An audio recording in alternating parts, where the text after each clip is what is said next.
It's 6 o'clock. I'll call the meeting to order, and the first item of business is adoption of the agenda. Do I have a mover? Anyone? Councillor Finch.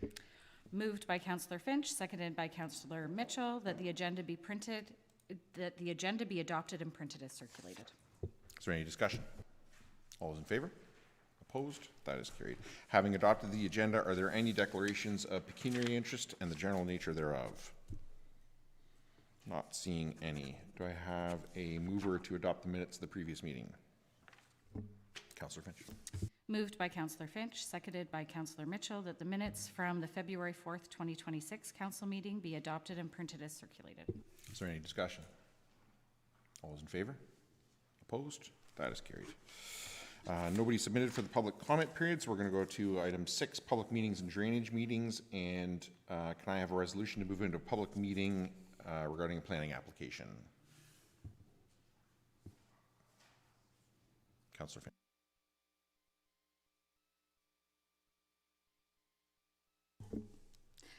Moved by Councillor Finch, seconded by Councillor Mitchell, that pursuant to the Planning Act, the public meeting...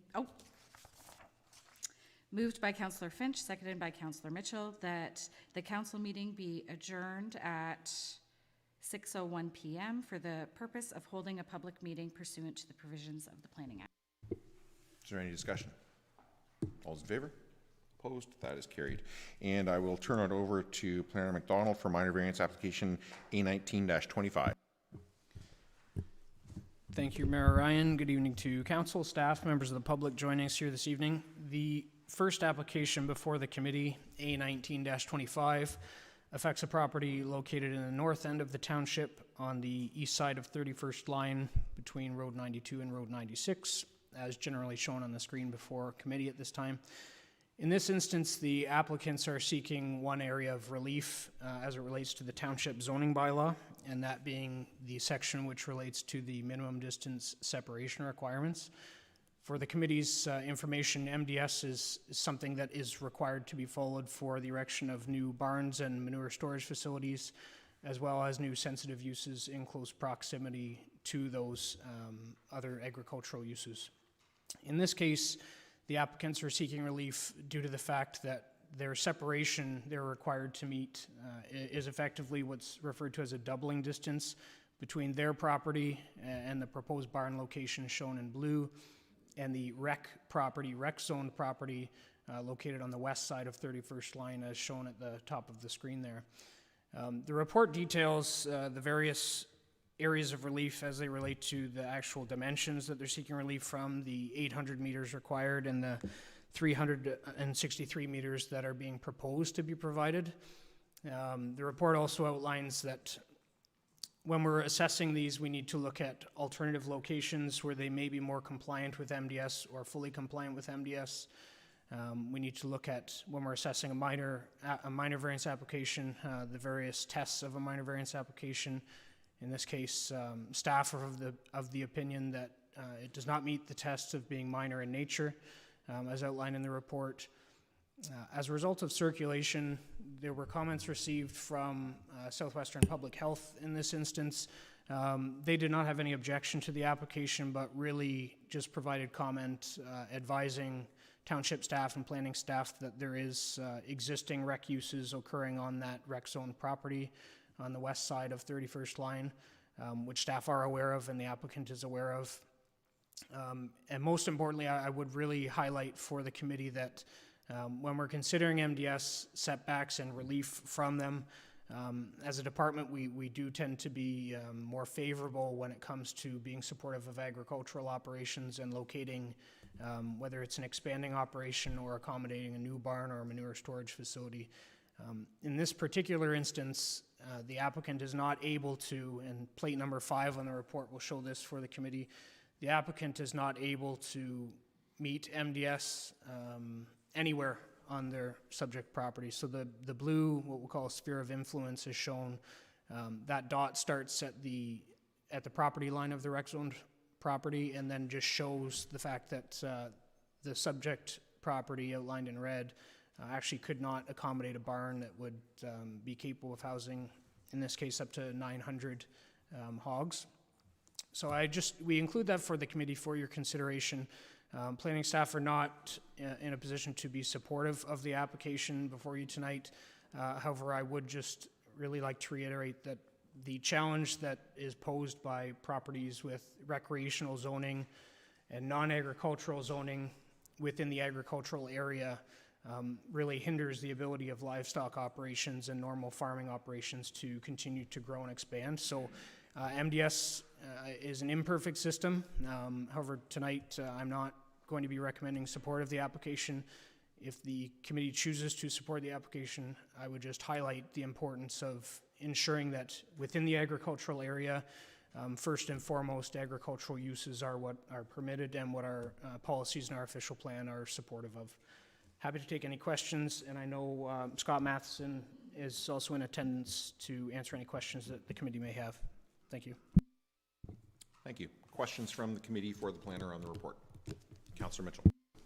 Spencer, when I started to look at this report, I was reminded of a similar application that we dealt with in June of 2024, where council approved an MDS2 reduction from 1,145 feet to 870 feet for a broiler barn west of the Stonehaven Golf Course. So there's a situation where a new livestock building next to a recreation zone property. The distance is considerably longer at 2,631 feet for this application, so more than twice of the previous application.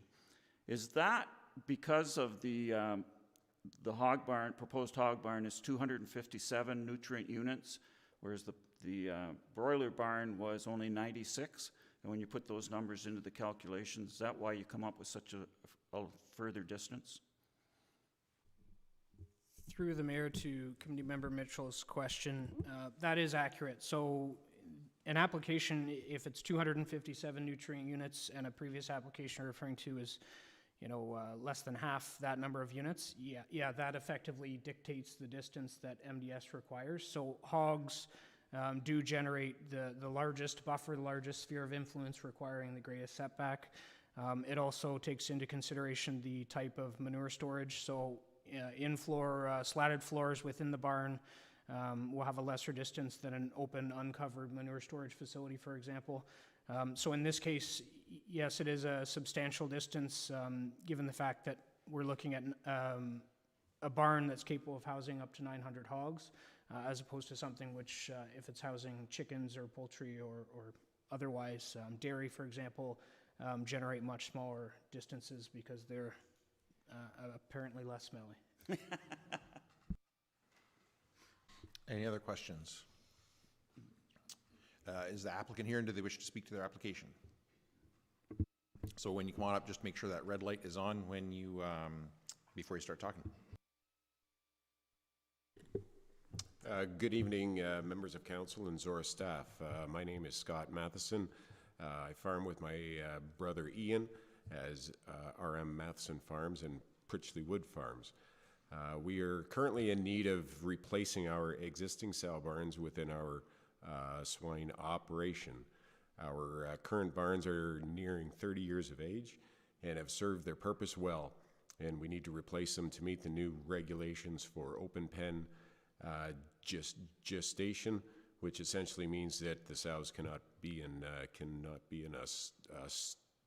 stalls. In today's hog industry, some of our biggest challenges we face are disease. With diseases like PRRS and PED, a virus outbreak within the herd can be devastating, sometimes having losses up to 100%.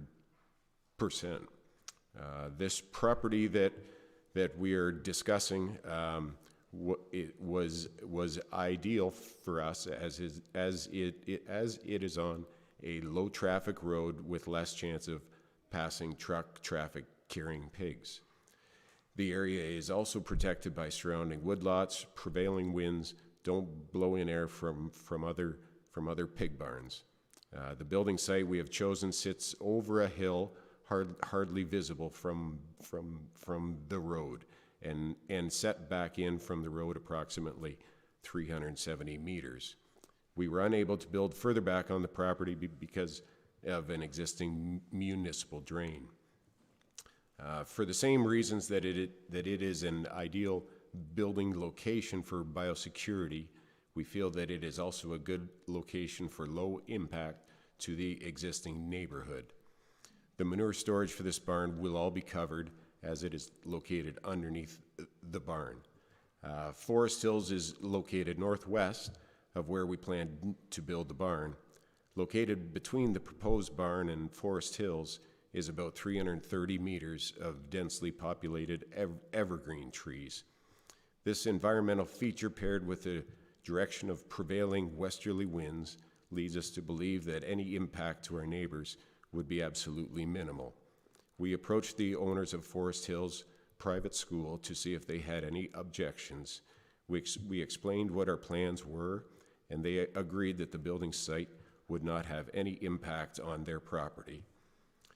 We hope that council is able to see this situation the same way that we see it. We have communicated and have the support of our neighbors and have come up with a logical spot to construct our barn. Thank you. Thank you. Questions from the committee for the applicant? Not seeing any. Thank you. Are there any members of the public, either here in person or attending virtually, who wish to speak to the application? Not seeing any. Oh, sorry. I'm going to ask you to come up and sit down there and push the red light, push the button to make sure the red light comes on, and then you can go ahead. Also, can I just your name and address for the record? Okay, got it. Jim Grieve, I'm at 336603 33rd line, directly east and bordering that property. The Mathesons are good neighbors of ours, and I don't want to cause any trouble, but we were never approached. Like he said, the neighbors were approached, so we were never approached to know about it. I found out about it through the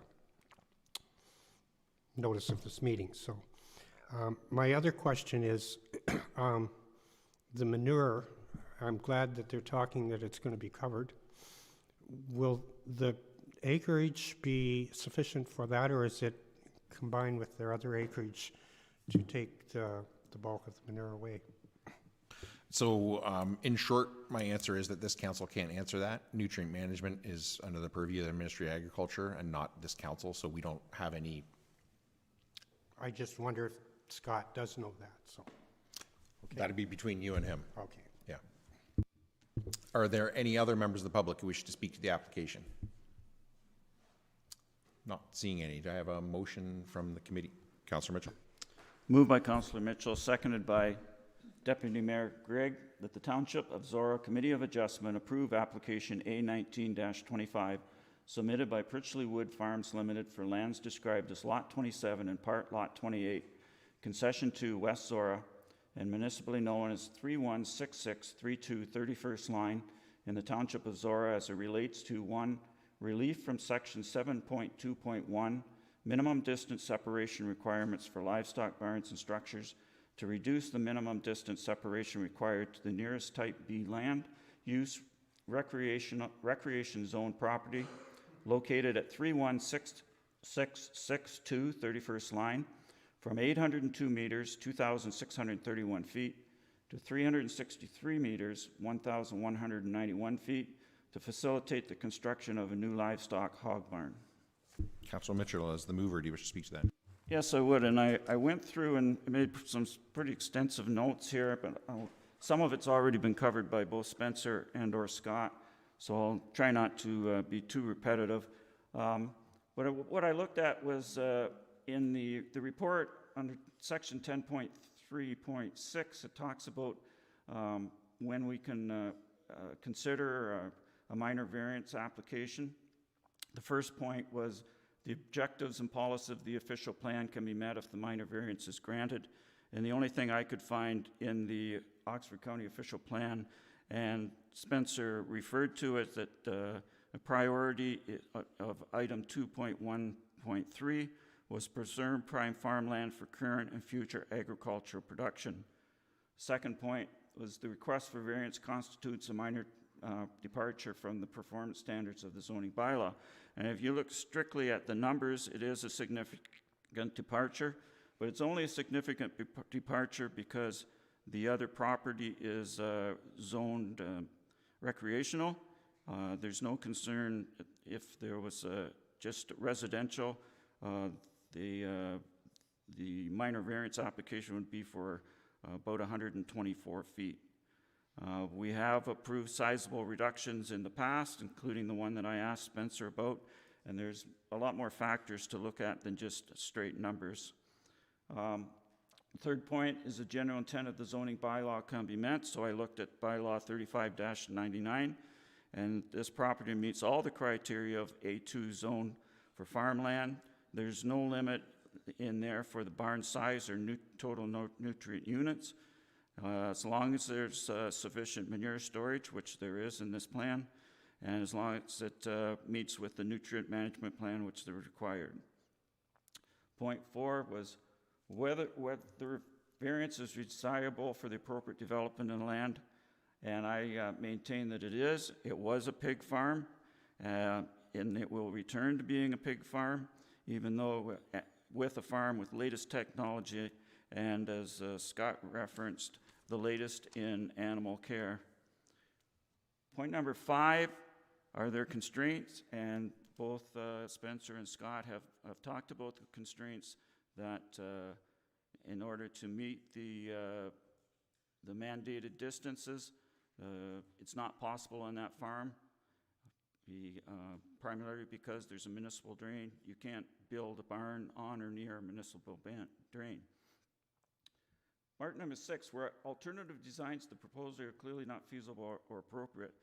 And I think that the design is the best that can be done considering the situation. It's designed to minimize odors.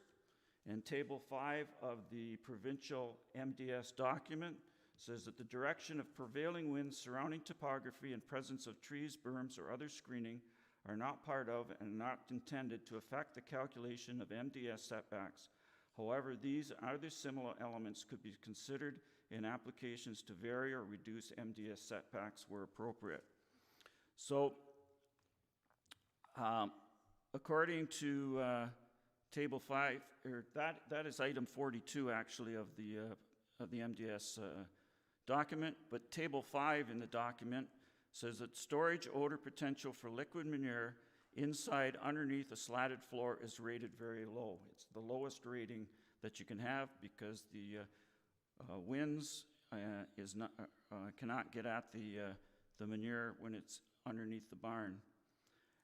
This proposed barn is located southeast of the nature school, with the prevailing winds, west winds, separated by approximately 13 acres of mature trees, as Scott referenced.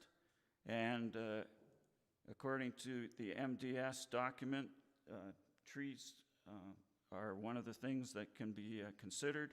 I did a little research, and I found a research paper from Iowa State University that says that tree-based vegetative environmental buffers can be a cost-effective way for livestock producers to incrementally mitigate odors, particulates, and ammonia emanating from their sites. As air moves across, vegetative services, leaves, and other aerial plant services remove some of the dust and odorous constituents of airstreams, while increased mechanical turbulence can boost the vertical mixing of air streams, that thereby enhancing the dilution of odor plumes. So prevailing winds and the trees in between, were the rare occasion where there's an east wind that would blow the odors towards the recreational property, will be mitigated largely by the trees. Point number 7, whether approval would create an undesirable precedence. Well, desirable or undesirable is kind of a subjective reference. In my mind, this is a very desirable project, a huge financial investment in our community. And I reference back to the June 24th decision where we did approve a 30% reduction in distance. And in that case, the prevailing winds were also from the west, and the building was from the west. And there was a limited vegetative growth in between three. Point number 8 is concerns of adjacent owners and residents and community in general, taking into account the comments that were just made. Other than that, there have been no other objections, including from the people that operate the nature school. There was a hog barn on that property when the people bought the nature school, and they would have known that at the time, and it didn't deter them from purchasing the property. Also, no comment or objections from Township, County, Upper Thames, and Southwestern Public Health staff. They're again rented by Spencer. And the last point was whether compliance with the bylaw would be unreasonable or impossible to impose undue hardship on the applicant. As Scott referenced, this is an ideal location for their new building. Not only is it fairly isolated from trucks going by with pigs, it's isolated from other hog barns in the area. It's also, because it's so many trees in the area, it's isolated from somebody else wanting to put up a pig barn, which would cause problems with the biosecurity. So I think there's also housing on the property for employees and possible herdspeople to run the barn. So I think that when you take it all into consideration, that even though it is a significant reduction, that we should approve this application. Deputy Mayor is the seconder. Anyone else? Notwithstanding Councillor Mitchell's comments on the odor, I'm fairly confident that the hog barn will smell, and on some days it will smell a lot, and it'll smell pretty bad. But that's what the agricultural reserve is for. That is where we're supposed to put hog barns. I think that when you look at the idea that there would be an entire agriculturally zoned property that would be sterilized for agricultural development by a single recreation zoned property is very concerning to me. So I completely agree with everything that Councillor Mitchell said. No need to note that in the minutes. And I'm happy that that the motion was brought forward to approve it, because I think it is the right thing to do. Anyone else before I call the question? All those in favor? Opposed? That is carried. So you're approved, so I would encourage you to follow up with Spencer and or Chief Building Official Hughes. They'll make sure you're on the right timeline, get your proper documents filled out before you proceed any further, okay? So now we will continue to sit, but as council now instead of committee of adjustment, but still in a public meeting to hear zone change application ZN 5-25-14. I will turn it over to you, Spencer. Thank you, Mayor Ryan. The application for zone change before council this evening, ZN 5-25-14, also affects property in the north end of the township. In this case, we're looking just south of Perth Oxford Road, and Perth Oxford Road. And in this case, the application's seeking to, rather than through minor variance, which I know this council is familiar with seeing ARU proposals come through minor variance, this application is somewhat different in that it's proposing a much greater setback than would be accommodated potentially through a minor variance, as well as square footage of the proposed new house, which far exceeds what our ARU bylaw would permit. So therefore, the application for a zone change has come forward rather than minor variance. So we're not, in this case, we're not assessing if it's minor in nature, but we're assessing all other merits of the application. In this particular case, the application is looking for a second dwelling on the subject property, which is approximately a 50-acre agriculturally zoned property. On the screen before council, you can see the existing development on the property. So there is an existing dwelling and some outbuildings. And then further to the east, approximately 250 meters away, is where the applicants are proposing to establish the new ARU. In this case, staff would likely classify it as a second dwelling rather than an ARU. in that it does not meet the intention of an ARU insofar as it's not clearly secondary or subordinate to the existing dwelling and residential development on the property. Despite that, however, the correct application has been made by the applicant, so we're assessing whether or not that distance is appropriate, rather than 30 meters, going up to 250 meters, and also looking at the square footage, which in this case is proposed at approximately 1,750 square feet. In reviewing the application, I met with the applicant a handful of times to discuss alternative locations which may be supportable by planning staff, more in keeping with the provisions of the township zoning bylaw as they relate to ARUs and additional residential development on agriculturally zoned properties. The applicant has decided that the proposed location is the preferred location. That is why the application is before council tonight. As a result of public circulation, some comments were received, namely comments from Upper Thames River Conservation Authority. I would highlight that the applicant did meet with the CA staff to review the location from their concern standpoint, which would be the proximity to natural heritage features, areas of interference with a wetland, etc. The CA has provided comment that they are, satisfied with the location. However, from a planning staff standpoint, we are not supportive of the application as it deviates too far from the zoning bylaw. It's not something which we feel accurately reflects the intention of an additional residential unit, again, being that clearly subordinate second house on a property. And this is more reflective of a property which is looking for a second permanent dwelling. We did not receive any objections from neighbors. I would point out no comments were received from the township of Perth South, which is immediately north, on the north side of Perth Oxford Road. One thing I would highlight for council's consideration too is when considering the establishment of new residential uses, there is an impact on future livestock operations and agricultural operations insofar as they're limited if they are looking to establish a new barn or manure storage facility in close proximity to what's classified as a sensitive land use. In this case, that would be the new house, generally shown outlined in yellow on the screen before you. The MDS impacts, they do exist, given that there are existing residential uses in the area. However, the buffer that you have seen in previous applications expands as a result of a new additional residential unit being located where it's currently being proposed.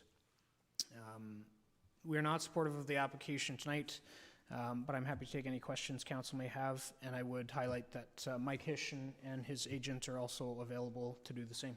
Thank you. Thank you. Questions from council for the planner on the report? Deputy Mayor.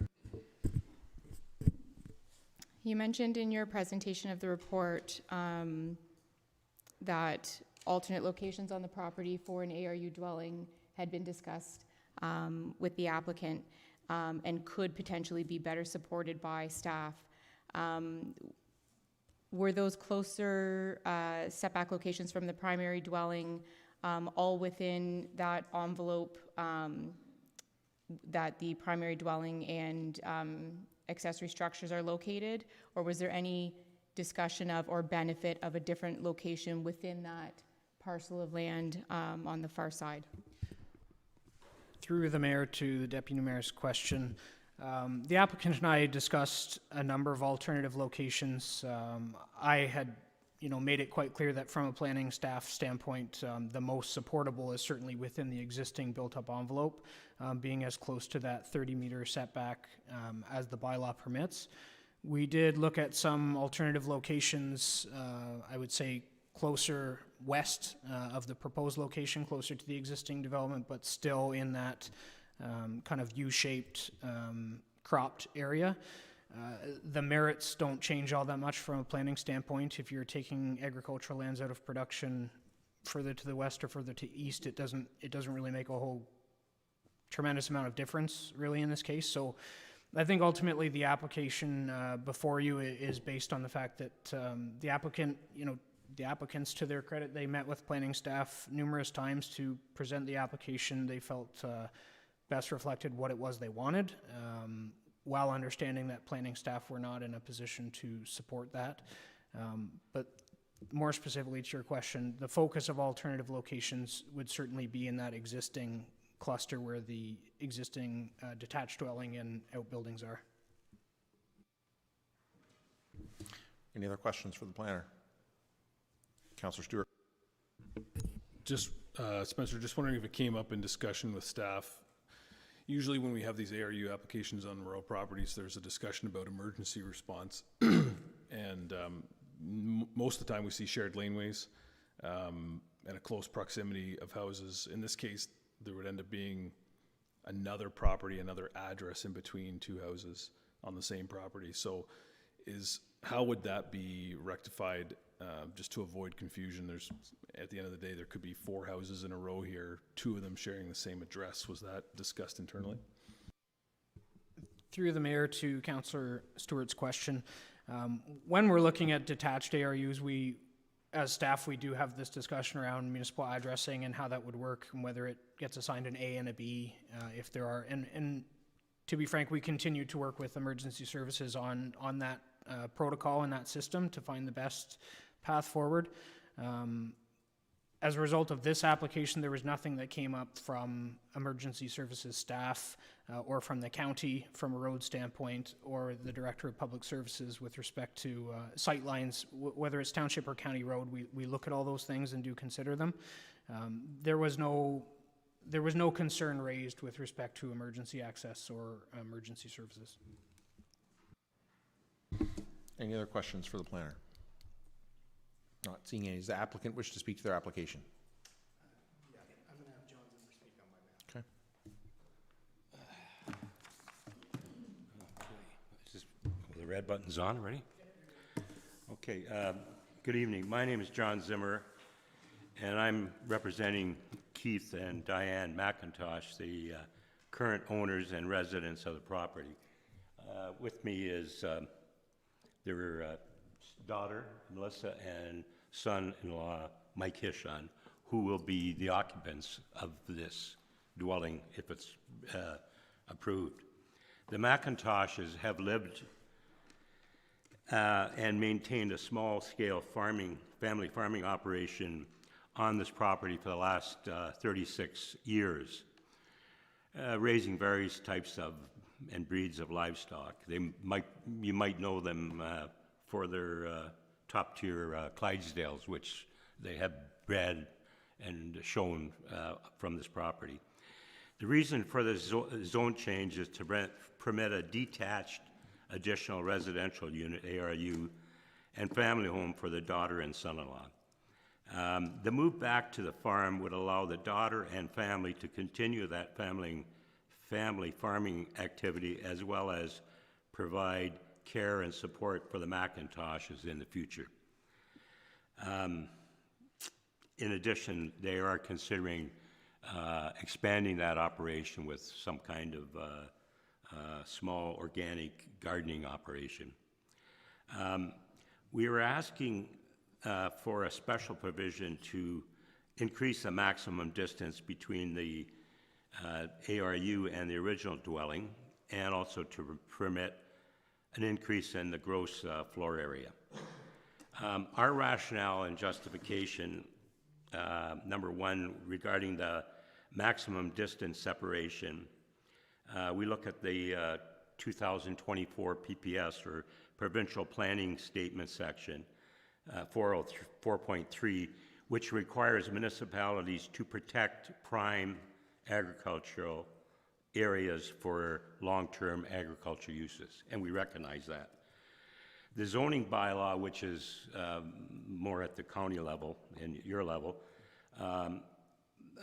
which I think was dated May 2023, states, and I quote, that the intent, and we look at it as the intent of this provision limiting the distance is, in quote, do not unnecessarily remove agricultural lands from production.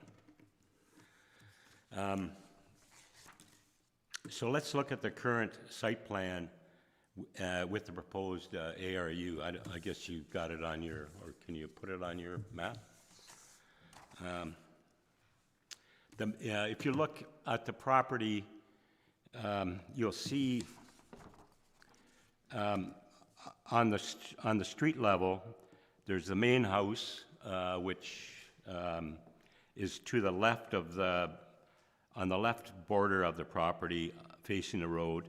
Then there's the entrance, then there's the road access, and then there's two outbuildings, barns, stables, and shop. And they completely occupy the distance from the property line between the existing house, which is the Johnson property, and the Wuther property. So that total frontage is already used up.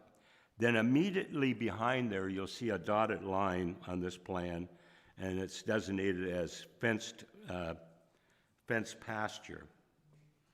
The fenced pasture is the only pasture area for that property, and it provides access for the livestock to enter the barns and the stables. And then at the bottom of the property, which is in the light brown area, that's the cropping land, which supports the livestock application. Then if you look to the east and south of the cropland, you'll see a large green area, and that's shaded. That is all regulated and restricted by the Upper Thames Conservation Authority, heavily treed, as you can see. The last area of this property is a small clearing to the east, which is the area we're proposing to locate the additional ARU. And that's completely separated from, it's just an unusual layout. It's separated from the main operation by this Wuther property. And then it's cut off, access to it is primarily cut off by the wooded area. You'll see a small brown strip between the Wuther property, and that's sort of a pedestrian footpath. So there's really no access to move livestock, animals, or equipment onto this little section of property to the east. The proposed building site has really no access to the main property except for that narrow footprint adjacent to the Wuther property. The site is not used to support existing farming operations because of this isolation, the size of it, the shape of it, and the topography. It's very sloped down there. However, that site does have an existing approved access, road access to that property. So in conclusion, by approving the special provision and locating the ARU on that property, we are able to maintain all the agricultural uses on the property with no reduction and protect the existing lands for future farming operations. Again, if you look at that plan, if the additional housing residential unit is moved over to the main section, the only logical place would be to put it where the fenced pasture is, and that's going to take up all your pasture and your access to those barns. So it, from a, if you want to maintain the planning regulations that we're not going to, lose any additional or lose any existing farming land, that seems to be the logical place, to put this property, to put this house. So that covers our presentation with respect to the, distance separation. Now, with the intent of the bylaw to create with the GFA, there's the sizing. The intent of the bylaw was to create a primary resident and a secondary residence by differentiating the gross floor area between the two properties. This represents what we're proposing an increase of the GFA from 1,506 square feet to 1,750 square feet. This represents an increase of 244 square feet, but it's less than the 50% maximum increase in the combined GFA of the two houses as stipulated in the bylaw. The bylaw has 2 points to it. It says you can't be 50%, you have to be less than 50% of the existing house, and you can't be over 1,500 square feet, on your new house that you're putting in there. Now, in the housing business, the needs of the housing, I think, has changed significantly since COVID, and also as a result of current market conditions. Younger family members who would normally leave the house cannot afford the rent or the cost to purchase their existing home. And I think that's why the province is allowing these additional residential units on farmland where, hey, 20 years ago, 30 years ago, that just didn't happen. I think they're allowing it anywhere, even in the cities.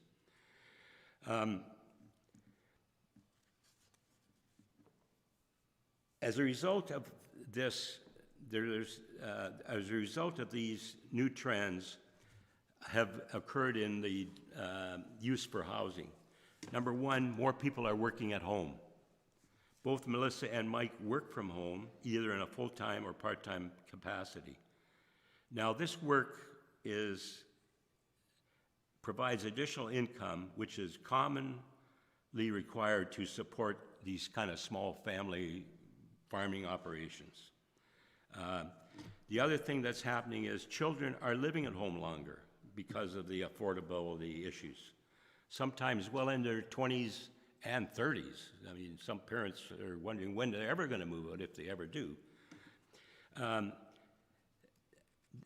These children, while they stay there and they grow up, or at this age, they're going to require additional space. They might be working at home. Another trend that's happened is homeschooling, which has become more prevalent since COVID and other issues that are happening in society. Again, these seem to be even more prevalent in rural settings, and again requires additional dedicated space. In their particular case, both their children are presently being homeschooled.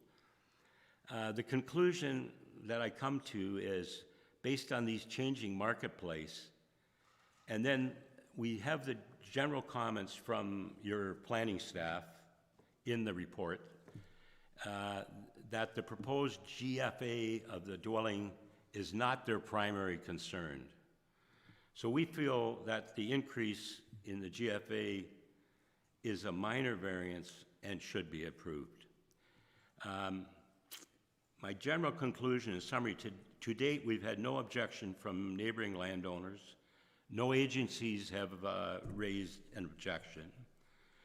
As Spencer has indicated, we have had several meetings and discussion with the Upper Thames River Conservation Authority to ensure the dwelling is located outside their setback requirements in order to protect the wetlands and protect the treat area.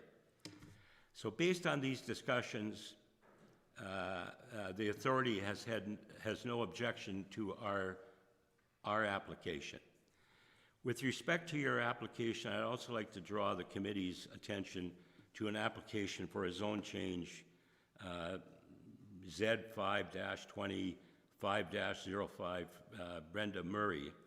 The council date was last July 16th, 2025.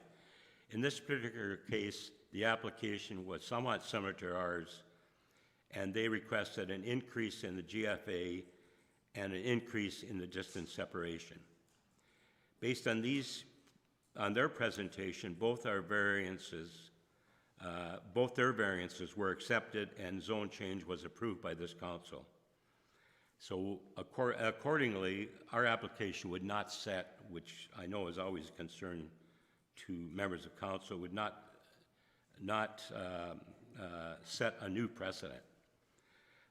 In summary, I guess we request your support and approval of our application based on the merits that it meets the intent of the planning provisions for ARUs. If you have any further questions or comments, I'd be happy to answer them. Thank you. Questions for the applicant from council? Not seeing any. Thanks very much. Are there any members of the public, either here in person or attending virtually, who wish to speak to the application? Not seeing any. Can I have a resolution to move out of the public meeting?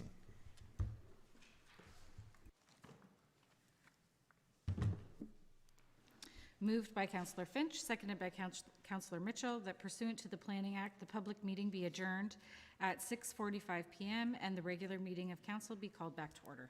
Is there any discussion? All those in favor? Opposed? That is carried. And is there a motion to deal with the application? Deputy Mayor. Moved by myself, seconded by Councillor Finch, that the Council of the Township of Zorra approve in principle the zone change application submitted by Mike Hishon, whereby lands described as Part Lot 36, Concession 5, West Zorra in the Township of Zorra are to be rezoned from General Agricultural Zone A2 to Special General Agricultural Zone A2 Special to permit a detached additional residential unit, ARU, on the subject lands with a maximum gross floor area of 162 meters squared and a maximum distance between an ARU and a principal dwelling of 250 meters. As the mover, do you wish to speak to that? Yes, please. As was referenced from the planner and from the applicant, the size increase is less concerning to me. The main concern for me is the distance from the primary dwelling. There's great value in the outcome when we adhere to this distance in terms of preservation of prime agricultural resources, and I'm in full support of that framework for the policy when we're looking at putting ARUs in our agricultural community. If this property were a rectangular shaped property, I would have no support for this application, and this would be a really easy decision for me. But the challenge is that this is a very unique property that looks like it's the result of previous decisions under previous framework with different priorities. So what I'm seeing here is, you know, a strip of rural residential lots that we work really hard with our framework to not have happen because they sterilize ag land and they take ag land out of production. But some of this is already here. It's already the nature of this undersized property. We wouldn't create this property today if we had the chance to. And so looking at what we're working with here, I've really challenged myself to apply the intention of the framework to see how that matches up to what's being proposed. You know, it's the fragmented piece where the proposed dwelling is intended to be placed is still functional ag land that would be taken out of production. So I don't want to minimize or not acknowledge that there would be some ag land locked. But I think both, you know, in looking at the mapping and hearing from the applicant, there's very limited function in that small piece. And with the woodlot there and the what I'm assuming are previously severed parcels that are now rural residential lots, it is unique. If the policy framework would best support that in being built where the fenced pasture is, there is still impact on the operation of that farm. And from my standpoint, whether it's used as a fenced pasture, whether it's horses, whether it's any future agricultural use, The secondary dwelling, being in the small piece that's landlocked, to me, has less of a negative impact on the agricultural long-term operation than placing it in behind the primary dwelling where there is more cropland plus a fenced pasture and viability for whatever future agricultural uses can take place. As I've said before, these are not the types of this is not the way we slice up the pie to help protect the long-term use of our ag land. But in cases like this, where we're dealing with some circumstances that are quite specific, this is not a home run for me. But as Mayor Ryan has said in the past, you know, a yes like this and a yes like this are both a yes versus a no. So this is a small hand yes, but I would like to at least put forward for consideration for this council to approve the application before us today. Councillor Finch is the seconder. I agree with everything Deputy Mayor said. I think this is a unique little parcel, and although I feel the same, I don't like taking agricultural land. I think this is the best fit for this build. Anyone else? Councillor Mitchell.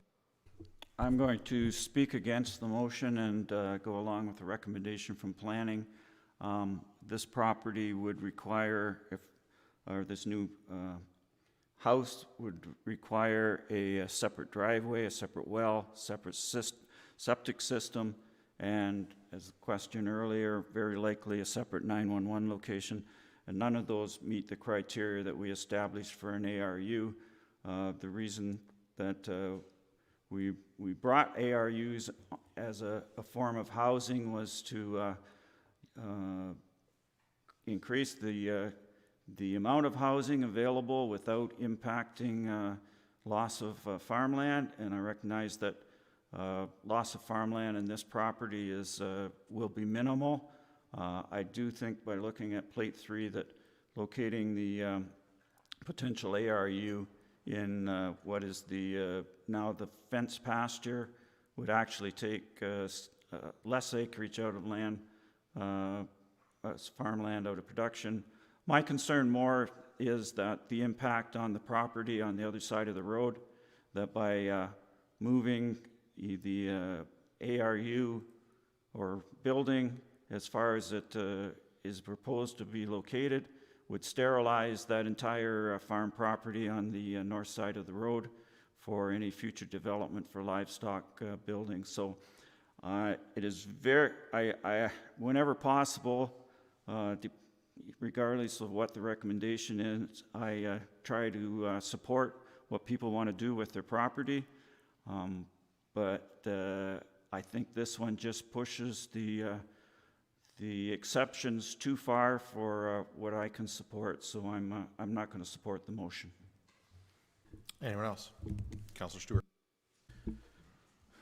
Yeah, for a lot of the similar reasons to Councillor Mitchell, I'm going to be opposed to this motion, and it's maintaining a bit of consistency in previous similar applications. I agree it's a unique site. I agree with those special factors. I can't argue that it'd be an ideal location to build a house, but nothing about this seems like an ARU, a secondary dwelling to the primary dwelling or principal dwelling on a lot.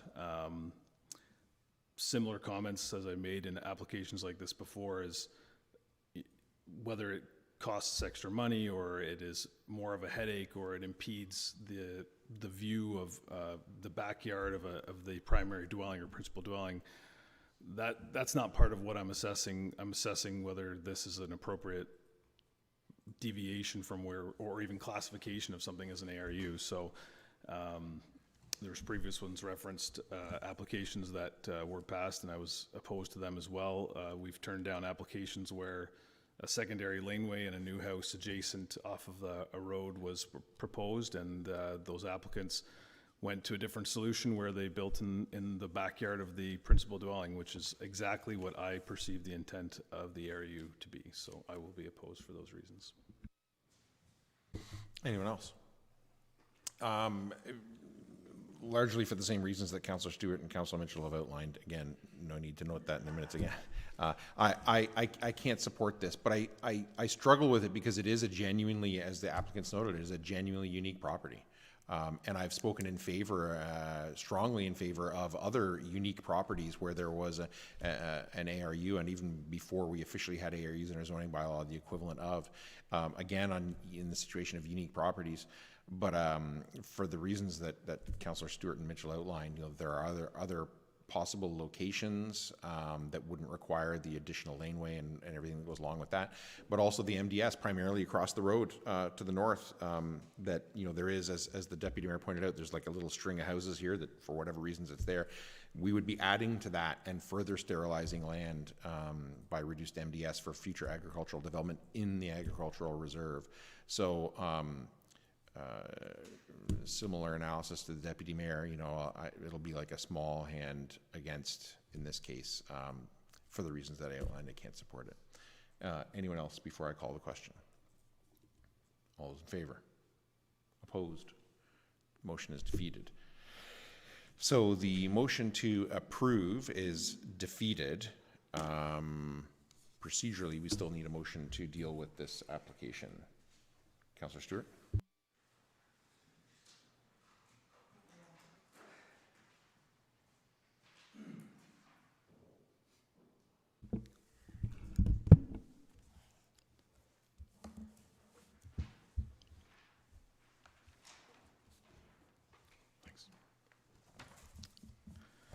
Moved by Stewart, seconded by Mitchell, that the Council of the Township of Zorra not approve the zone change application submitted by Mike Hishon, whereby lands described as Part Lot 36, Concession 5 West, West Zorra, in the Township of Zorra are to be rezoned from General Agricultural Zone A2 to Special General Agricultural Zone A2 Special, to permit a detached additional residential unit, ARU, on the subject lands with a maximum gross floor area of 162 meters square, 1,750 square feet, and a maximum distance between an ARU and a principal dwelling of 250 meters, 820 feet.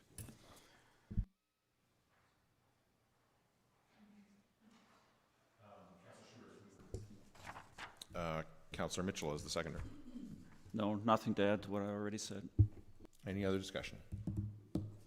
All those in favor? Opposed? That is carried. So unfortunately, not approved by council. If you want to proceed in any other ways, Spencer is obviously available to you as he was before to explore other opportunities for you, okay? Thanks.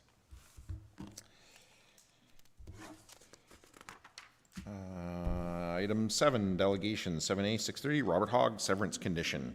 I can see the little red light is on, so come on up and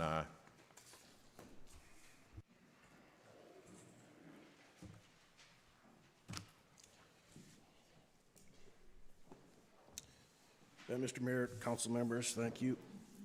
Robert Hogg.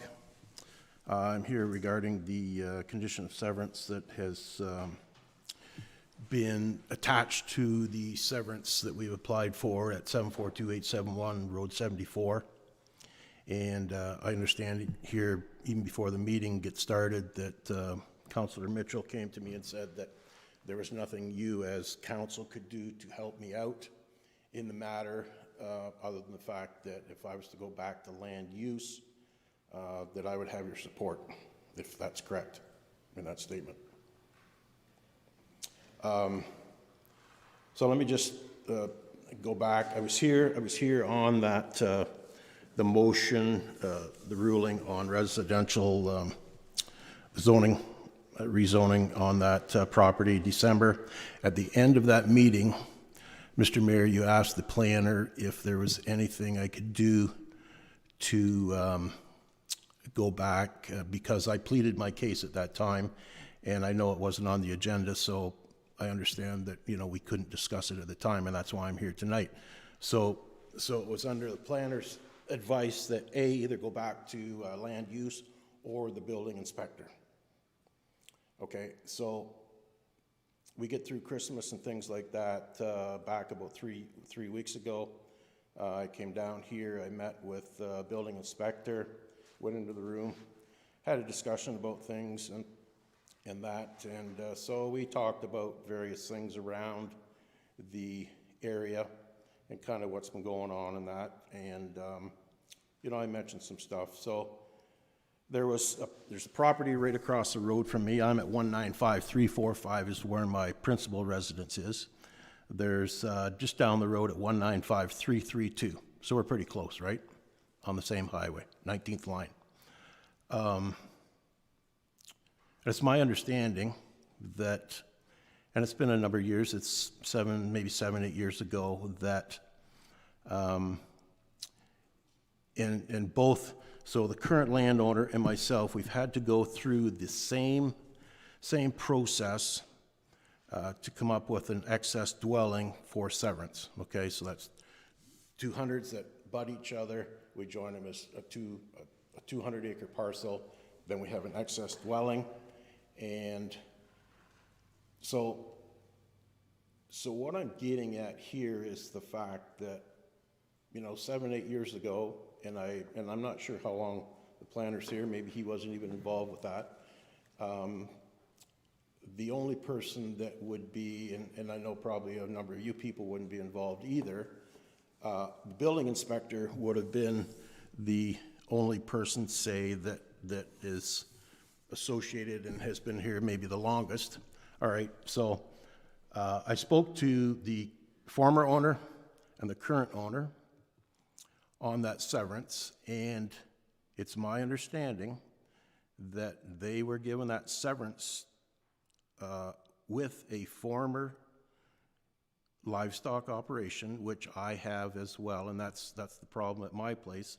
The building was former livestock building, okay, and it's almost been stigmatized that they attach manure storage to it, which there is none. But yeah, it was a former livestock building, was put there in the 50s. So having said that, any manure that was generated over the years always left the property, came to my place because that's where we have manure storage.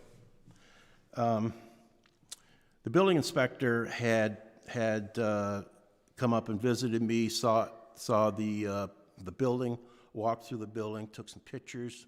That was just after Thanksgiving. And that was in the morning. He said, I'll have an answer for you by the afternoon. So that never happened. A week or so went by. Finally, I came down here and met with them. And, he looked, we were right out at the counter there. He said, you know what? I don't see any reason why that building can't stay. Right? So then within a few weeks, this is what he texted me.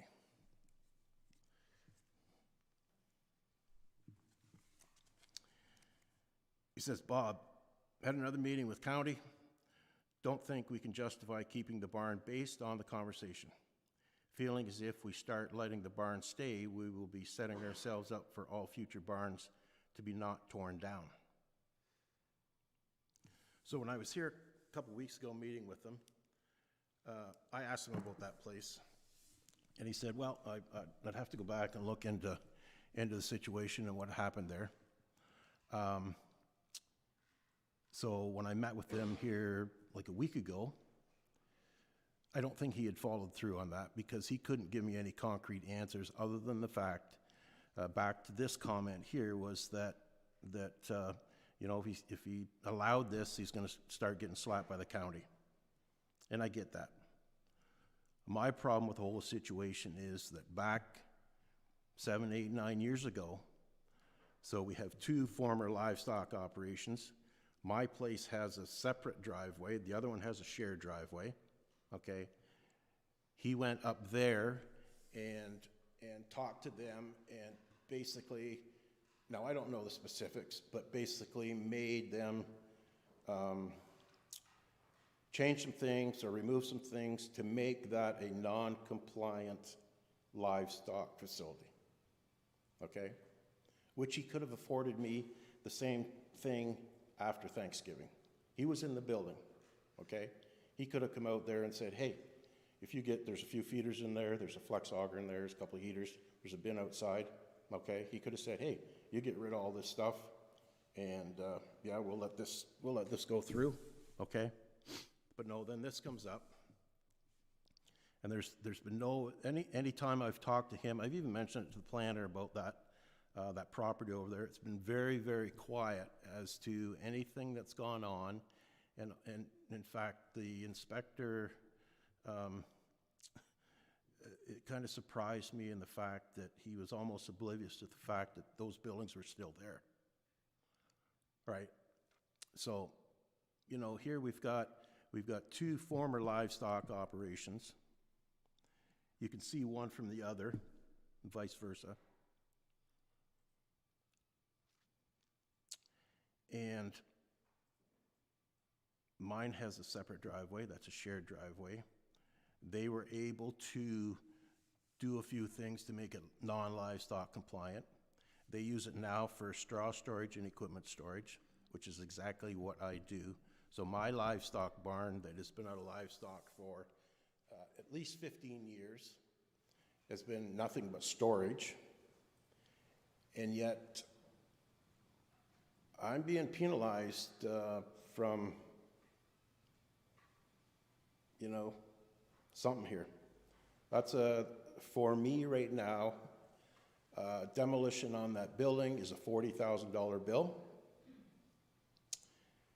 And in my conversation a week ago with the building inspector again, you know, he said, funny thing is, you knock that barn down, you can put another one right back up in its place.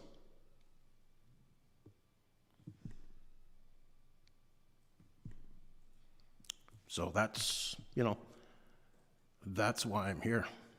I just don't, you know, I look around, I see what's going on, I saw what's going on over there, and it's like, I don't know, there's just something not right about this whole situation.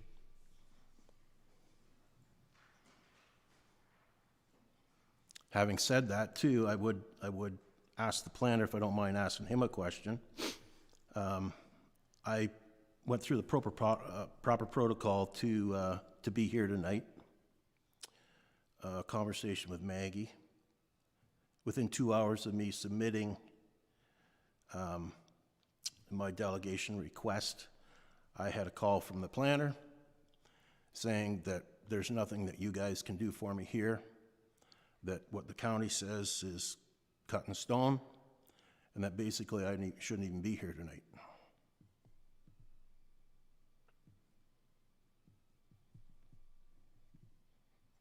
So, would anybody like to comment on that? Yeah, I'll attempt to clarify a couple of things first and see if that is satisfactory and if you want to go to the plan or not. So first of all, my understanding is that you got your severance from Land Division, approved by Land Division Committee at the county, correct? That's correct. And one of the conditions on that severance was that the building be removed. What was it, removed or altered to the satisfaction of the CBO, correct? Well, no, just removed. Removed, okay, removed. So the Land Division Committee is not, like technically it's a body of the county, but it is a committee of resident volunteers, advised by planning staff, but resident volunteers who hear those things and make their decisions themselves. And not in a position to scold the chief building official in any way whatsoever. Our chief building official doesn't report to them. But he is constrained by the conditions that are placed on a severance. So when they approve a severance, whatever it says in what they approve, either the report in its entirety or anything they want to add to their adoption of that report, like in this case, you know, conditional removal of the building, is a legally binding document that neither our chief building official or the planner or this council can modify. We don't legally have the power to do it. Individual people or this council could choose to express an opinion on it, but we can't change it. The conditions that are placed by the Land Division Committee are part of the Planning Act and therefore are legally binding on everybody after that, including the chief building official and the planner. Yeah, that's fine. I just, like I said, I find it odd that the property right across the road from me, exact same things that we had to go through to get where we were, and that, you know, all they had to do was a few things, make it non-livestock compliant, and those buildings stayed there. I'm not familiar with that property, so I can't speak to that. Like I said, he's been very vague on anything, and from the planner's been very vague on that property per se, right?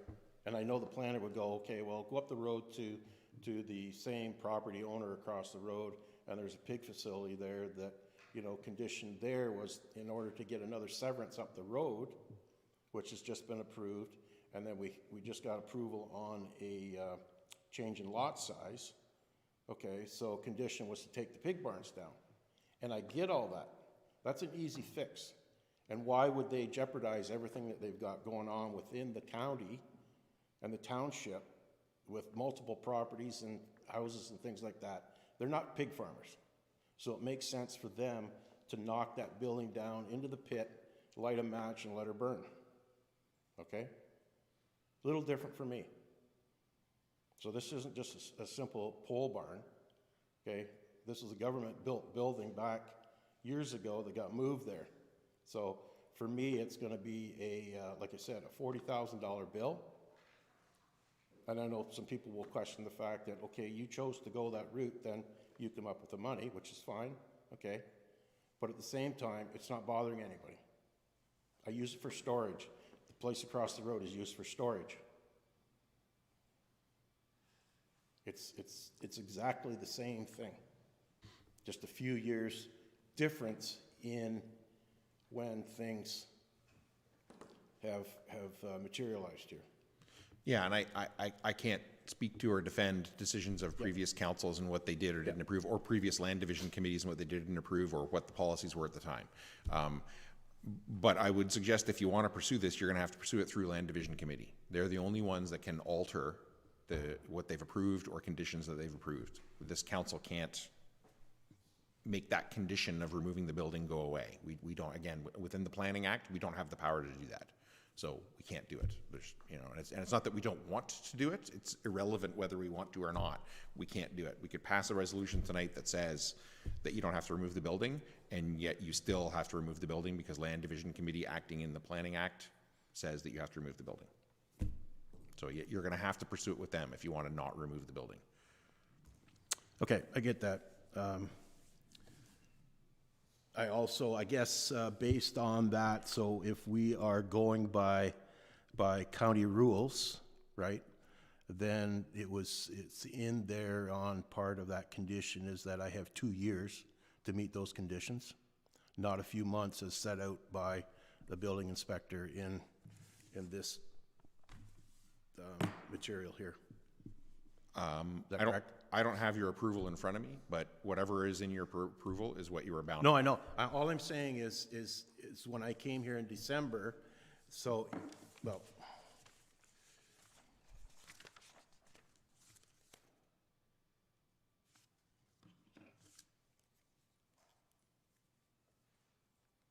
okay, so it says, Township of Zorra Chief Building Official Drainage Superintendent provided comment that the bylaw should not be finalized until the existing barn and the recently severed lot has been removed to the township's satisfaction. This is also a condition on the associated consent application. It is expected the barn will be removed in the coming months. What is that document that you're reading from there? Well, this is what was part of the application for zone change, ZN 52513-2307718, Ontario Incorporated. Okay. So this is the document from December 3rd. That's the planning report, I think. Yeah. Correct? Yeah. Okay, so what? So all I'm saying is if we're gonna, I want to know who supersedes who. So in the condition that was set out by the county, it said, if I don't have that barn down in 2 years, then everything is going to be bust, right? Here it says a couple months. So what I'm getting at is, like, I mean, we're getting late in the winter season now. Like, you know what January and December and everything else has been like weather-wise to burn a barn. So this barn is going to take, you know, to knock it down, it's going to be like a 2-week burn because we can't burn. So here's the other one too. And the fire chief is here tonight. So in the I called fire. I was talking to Mr. Cascanet there. And so within a few hours, lady came out. She had the permit all done up for me and gives me all the guidelines as far as an outdoor burn goes. Okay, so one is we have to keep smoke contained to our own property, which is next to impossible. And that we can't have fire going if it's not supervised. So that takes the whole night time out of it, right? So I've got, let's say, a 10 or 12 hour period during the day. And it's got to be done during the winter, or we'll burn the whole, community down. So what I'm saying is we're running out of time here right now, given we're almost the end of February, and the fact that it was stated in the original documentation that I had 2 years to comply with that condition. So is from your point of view, is that fine? Or is it a couple months? So your approval, I'll go to the planner in a minute. Your approval from Land Division Committee for your severance gave you 2 years to take down the building. That's correct. I'll turn it over to the planner. Thank you. Through the mayor, Mr. Hogg is correct. He has 2 years to satisfy the conditions of the associated consent application. I think the report's just inferring that it's anticipated that the building will be removed within a few months, or whatever the verbiage was in that specific report. The applicant has moved rather expeditiously in working towards clearing the other conditions associated with the consent, whether it's drainage apportionment or the necessary zone change application, which this council has seen. So I think that's just the verbiage in the report may have inferred that it's expected that the barn would be removed within a few months, but the applicant and Mr. Hogg before you is correct in that he does have 2 years before that barn has to be removed. So 2 years per what Land Division Committee approved, and I'm 100% confident that if you work with our fire department, they will be able to work with you to do this. As you well know, like, buildings get demolished by burn permits regularly. And I'm 100% confident that it can be worked out. Oh, I understand that, and that's fine. Having said that, I'm not sure that burning all these buildings is the right thing to do either. Because the buildings that got burnt north of me had more toxic smoke coming out of there than those forest fires If you don't want to burn it down, you don't have to burn it down. So what is okay? Just knock it down? That's your property. That how you demolish it is your concern. The condition that was placed was that it be removed. That's fine. Yeah, I'm just speaking on an environmental thing. I applaud that. That fire that was north of me, the smoke was crossing number 2 highway when it was being burnt, because it got down into the river, the valley there between the 23rd and 25th, and it just followed it down and crossed number 2 highway. And then the wind changed north and brought it north of me, and the smoke was worse than any of the fog we've had the last few mornings here. But not really relevant to your delegation. I get all that. All I'm speaking to is, the whole burn thing, and maybe he can address it too, which, that's not for me to decide, what's right, what should be burnt. I know there's. Oh, it is absolutely for you to decide, because it's your property and it's your building and it's your condition. I get all that. You're free to decide how you want to That's right. demolish it. Deputy Mayor. Can I address council on a totally separate matter while I'm here? So technically no, because in the interest of transparency, the public should know what council is discussing so that the members of the public can decide if they want to be here or not. The deputy mayor had her hand up before you asked that, so I'm going to go to her and I'm going to think about that for a minute. Deputy Mayor. I just had a question for the delegate.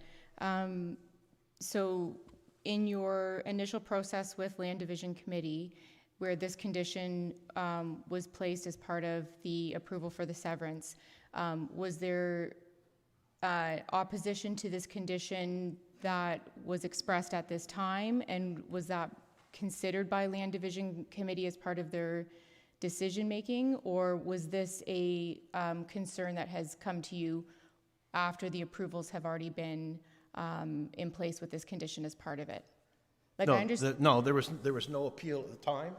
Okay, given the condition that was set forward, knowing full well what had happened across the road. Okay, when it came to a severance of that excess dwelling and what's been allowed to stay, and I'm in the same situation. Okay? Okay. I'm just going to re-ask it because I'm not understanding properly.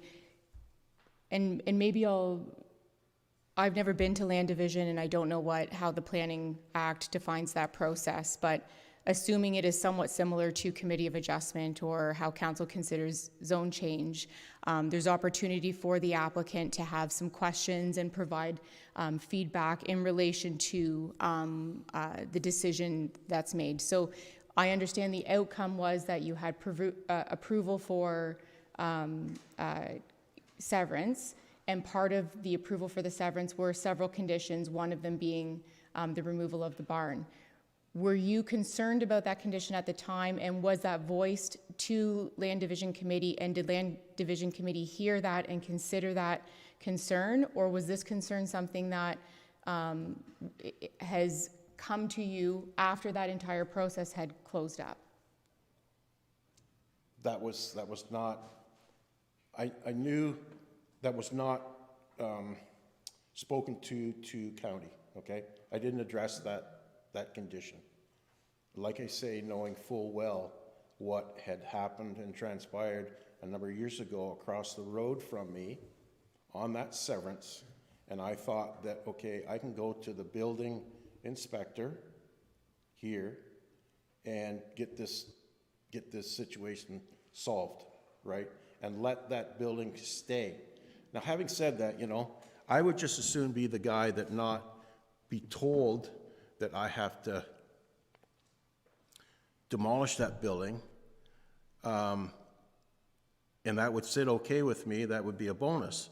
The other thing too is I may, if you guys said here tonight, or it came up in a meeting or whatever, that yeah, okay, because we're going to allow you to keep that building, that might be a big strike when I want to sell that lot and severed house, that potential buyers may come in there and say, hey, we don't want that big barn sitting in the backyard. So now all of a sudden it's on me to get rid of it. Okay? And I know I've been told, and that's part of the condition of the severance. But like I say, I would rather that decision come on my own terms as opposed to, hey, you better get this done, or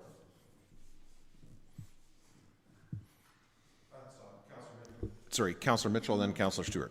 Yeah, I have some questions to ask. I have some questions to ask that are directly related to the main topic here.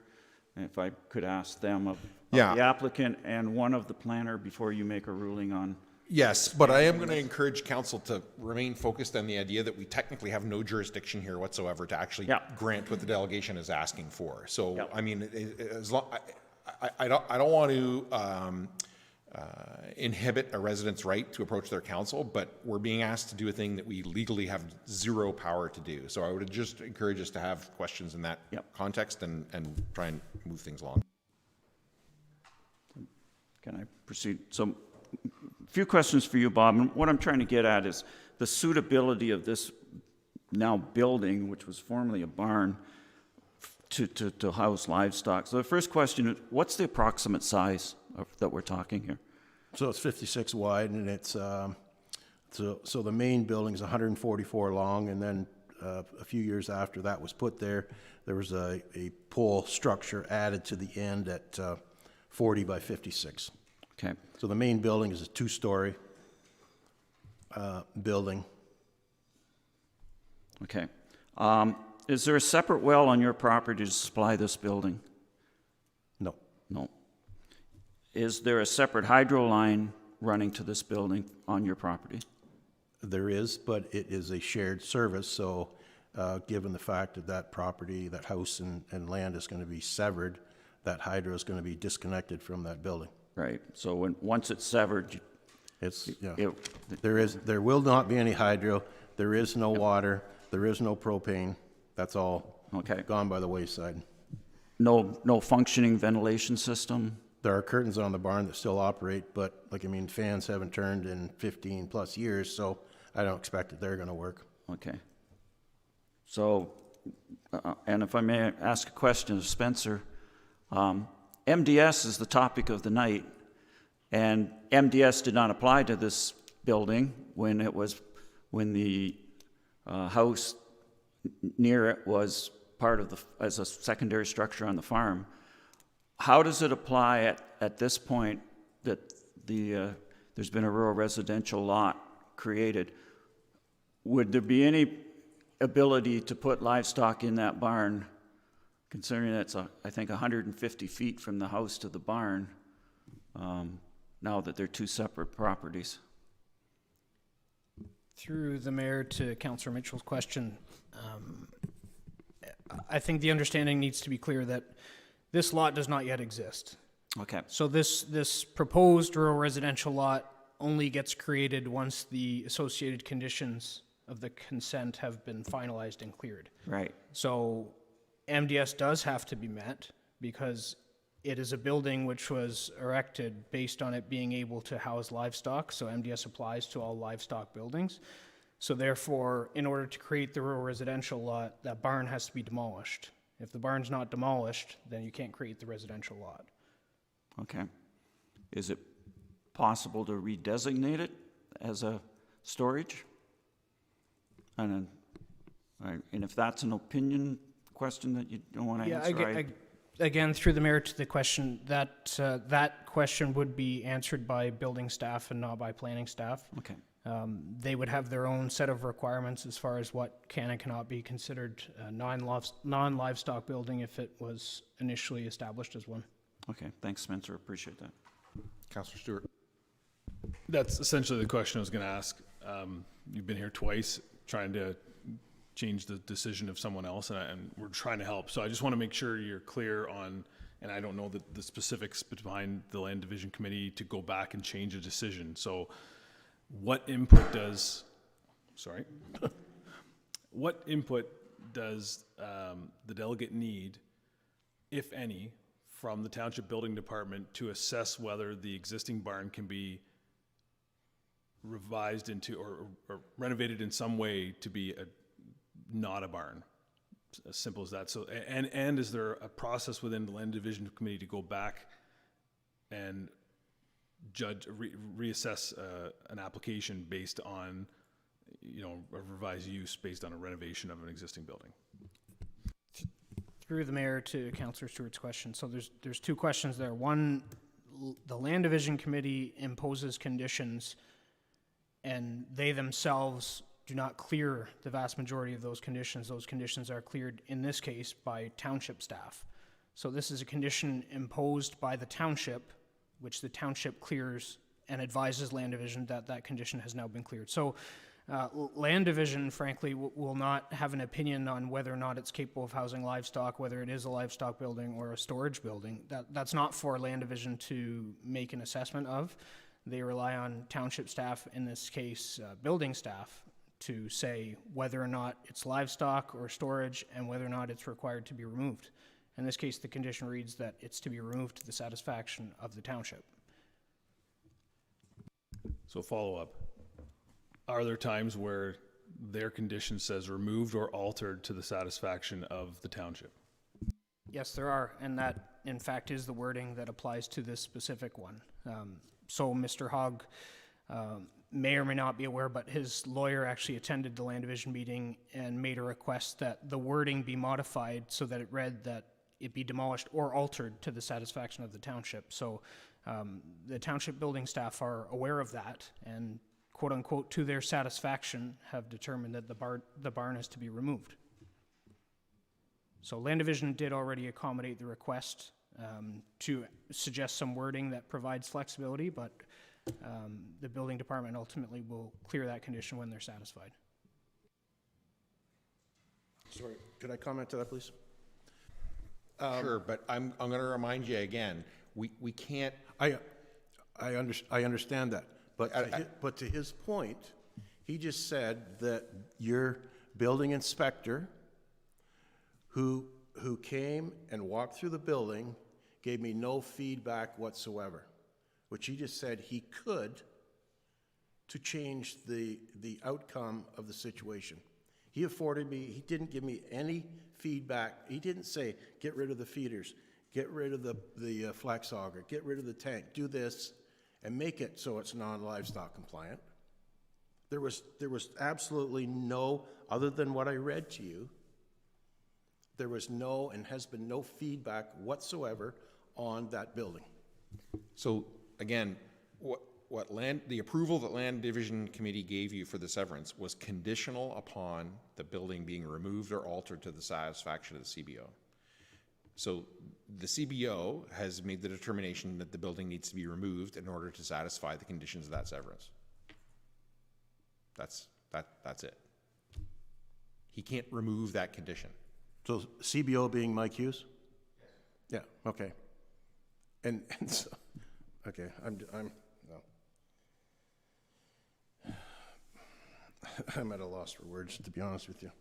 I'd like you to say how he could go across the road and allow that and not mine.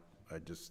So again, you know, different council, different land division committee, different official plan, different But the zoning same bylaw. CBO. But Okay. staff can only implement and Same enforce. CBO. Okay, I've given a lot of latitude here. I'm trying to address your points, okay? Yep. Municipal staff can only implement and enforce policies and bylaws that councils pass. They cannot say, well, council said do it, or land division committee said do it, but I don't agree, so I'm going to let it slide. They do not have the ability to do that. So the CBO stays the same, but the policies and the approvals change. So you went through the correct legal process to go through land division committee to get the severance, and you got it. And one of the conditions of that was that the building be removed.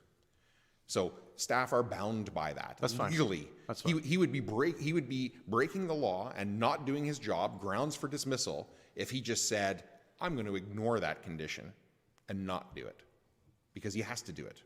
So whether, you know, whether any one of us likes it or not, the process that you went through that got you permission to do the severance also came with a condition that the building be removed. And if you want to pursue changing that, it has to be through the land division committee. Neither this council nor the chief building official can change that. I'm sorry to be the bearer of that news. I'm not making it up. I don't make those rules. That's just the way the law is. That's the way the Planning Act in Ontario is. So here we are. With all due respect, unfortunately, I see what's going on in the country, okay, and particularly in my area, and what has been allowed and not allowed.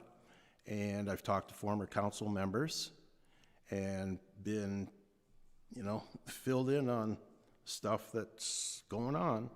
So I'm going to ask you there, if you want to not- make an I'm not- accusation about how this council or individuals are conducting themselves, No. please be specific about what your accusation is. I'm not going to do that because I have to Then live then in you're this community. If you're listen, Mr. Hogg. Okay. If you want to make I veiled have a neighbor. no, Yeah, I'm speaking now. okay. Okay? When we're in this chamber, these 5 elected people represent the 9,000 residents of the township of Zorra. Okay? Yep. And we're all, including myself and you, going to respect that. That's fine. I do. When you come in this chamber, we have to respect each other and conduct ourselves accordingly. Okay? Veiled accusations that no one can defend themselves against are not okay, and I will not allow them. If you want to make specific accusations against specific people about specific actions, then do that. If you're not prepared to do that, then I suggest that they're probably without merit. Okay? Would you like to make a specific accusation about how any members of this council are conducting themselves inappropriately? No, because I Thank have you. neighbors. I've grown up with people that are in the community. I have to live here, and I have to tolerate what goes on. So do we all. And I can, Councillor I Mitchell. can talk to all kinds of people with the same thought process. So that's, like, I mean, I know this isn't gonna go anywhere. So back to my last request, can I, because Steve Oliver is here, can I address him for like 30 seconds? Councillor Mitchell had his hand up, and then I will ask you.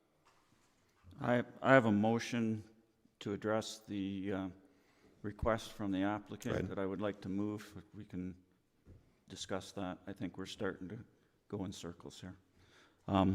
Moved by Councillor Mitchell, seconded by Deputy Mayor Grigg. The council support the application in its request to further amend the condition imposed by the Land Division Committee for consent file number B25-40-5.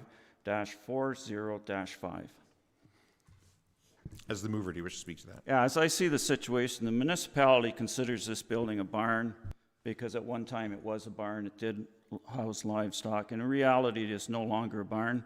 There's no hydro connection, no water supply, no functioning ventilation system. And those are all things that you need to keep livestock.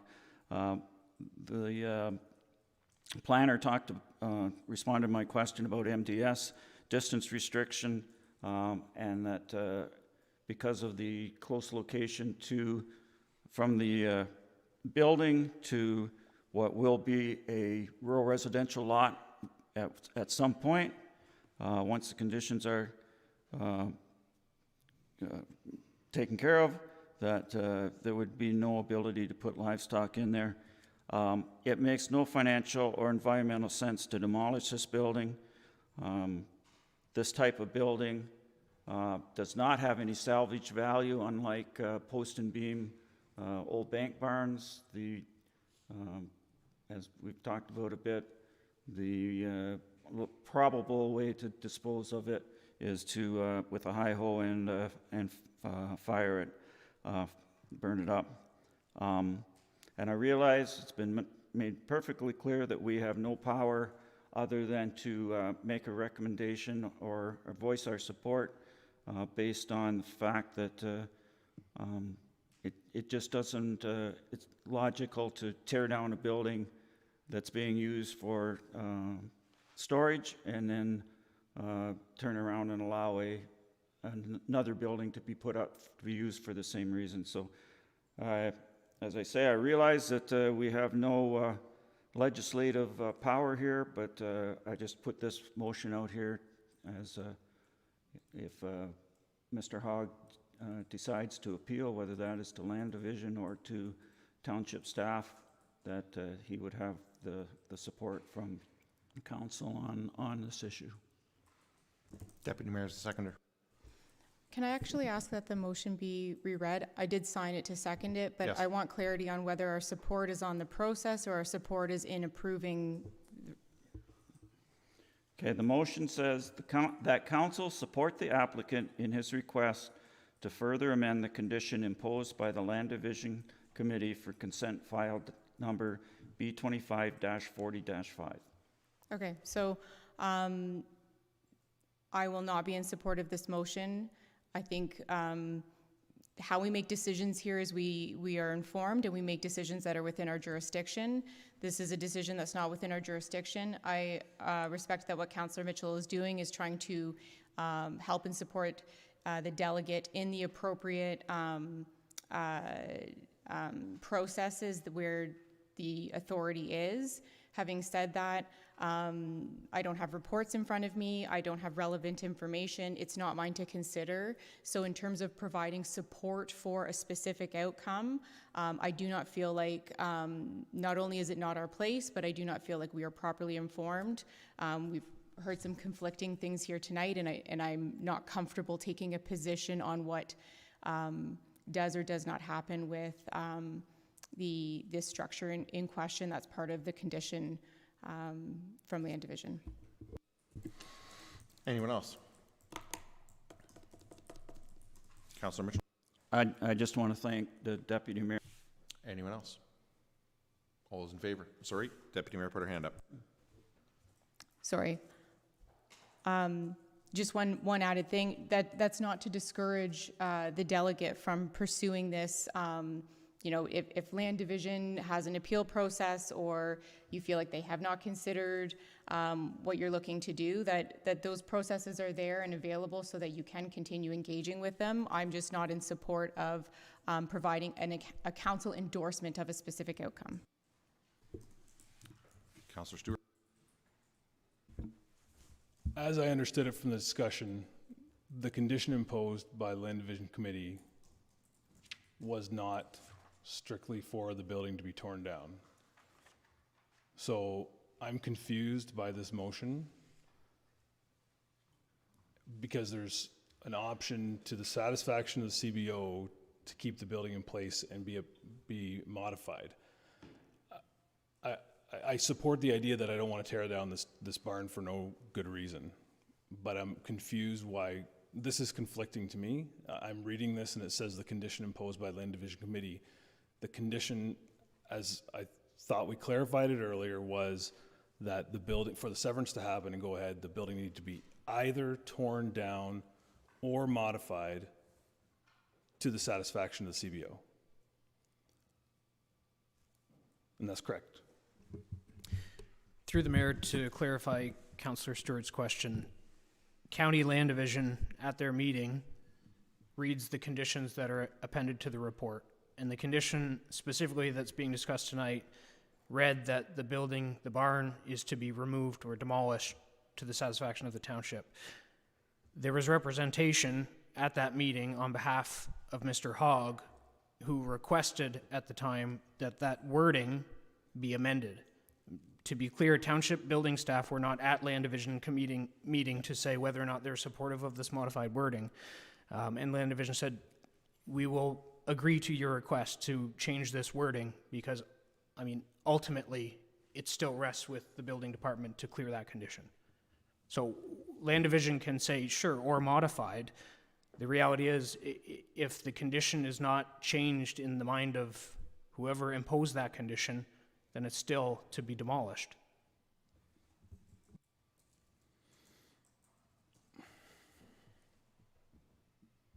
So the decision by the Land Division Committee allowed or deferred essentially the decision of the demolition to the township as opposed to the Land Division Committee by way of that condition being slightly modified. That condition that's imposed by the Land Division Committee is a condition that came forward from township staff. So township staff clear that condition accordingly when they are satisfied. So if the building is to be demolished, it's to be demolished. If it's to be altered, the person in charge of clearing that condition would say, I'm not satisfied that it's altered. I want it to be demolished per my original condition. So this motion, what would we be looking to amend at the Land Division Committee to allow for further exploration of retaining the building? We can support it, but I'm not sure what options this gives the delegate to then go back to Land Division Committee and ask for something to change. They could come back with the exact same result, which is that it's to the satisfaction of the township.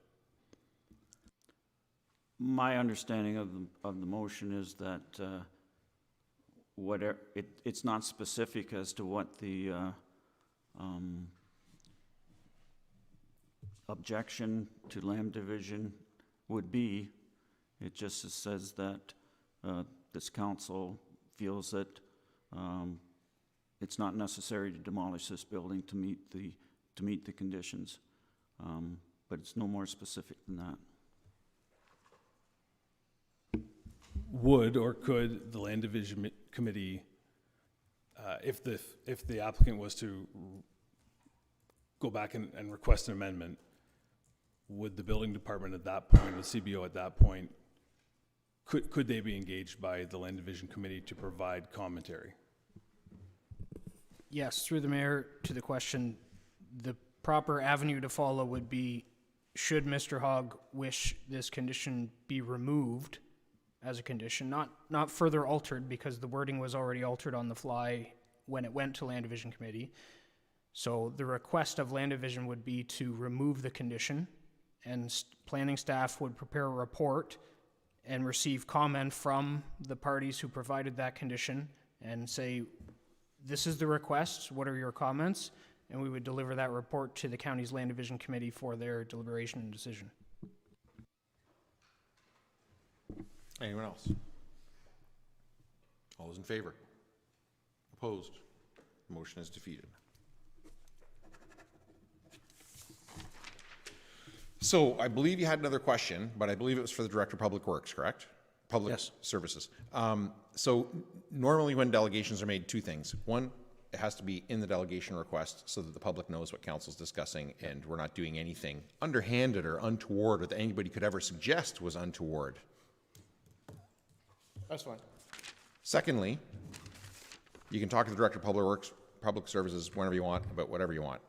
Given that you're here and there's already been suggestions that council doesn't conduct itself transparently and appropriately. I'm going to allow the question, and as long as it is relatively simple for the director to answer, I will. If it enters in any kind of debate whatsoever at all, I'm going to cut it off there because this council is going to conduct its business appropriately. So go ahead with your question for the director. Okay, so it's not a question per se, but because he's director of public services, so roads, this and that and everything else. Okay, so down the road from me, there's a gravel pit is going to be opened up and shipping gravel out, whether it be this summer, next summer, whatever. They've got to come up, and those trucks then fully loaded have to turn onto that curve, the last curve on 19 Highway. So from a public safety, and I know it's not a township road, it's county road, but I would suggest that him maybe get together with county, and if we don't reduce our speed limits almost up at 74 down to 60, there's going to be some serious accidents there. I'm not going to let the director answer that because No, that's fine. It's just making what I view, because I'm on that highway. All the trucks go down there at $1.20, and when we get into the low spot of 74, coming out on that bend right there, nobody's seeing that guy come down there at $1.20. Okay, and that's my concern. So again, I'm not going to let the director answer that because it's unfair to him to answer on behalf of a decision of council. So this. No, I just wanted to make council aware of it, and him in particular, because he's the public works guy. That's it. That's all I'm asking. Okay.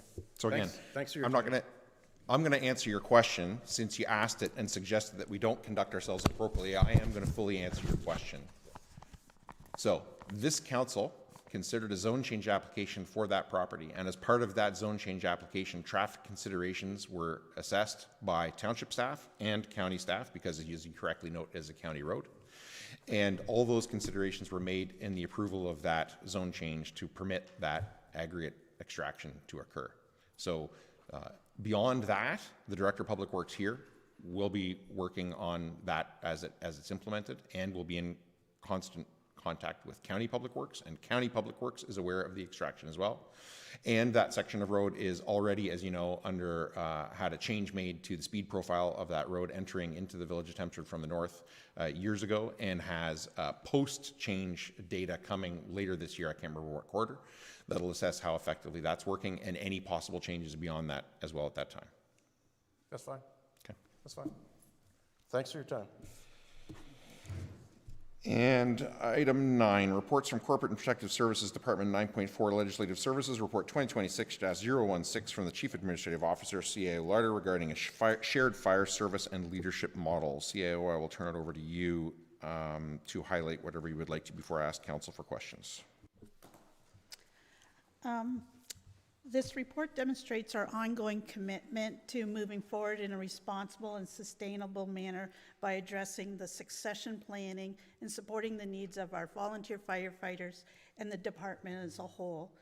As Zorra continues to grow and evolve, we have strengthened our organizational structure through council approval of additional key positions, such as the Deputy CBO/Bylaw Enforcement Officer, Deputy Clerk/Legislative Coordinator, and most recently, the Deputy Treasurer/Financial Analyst.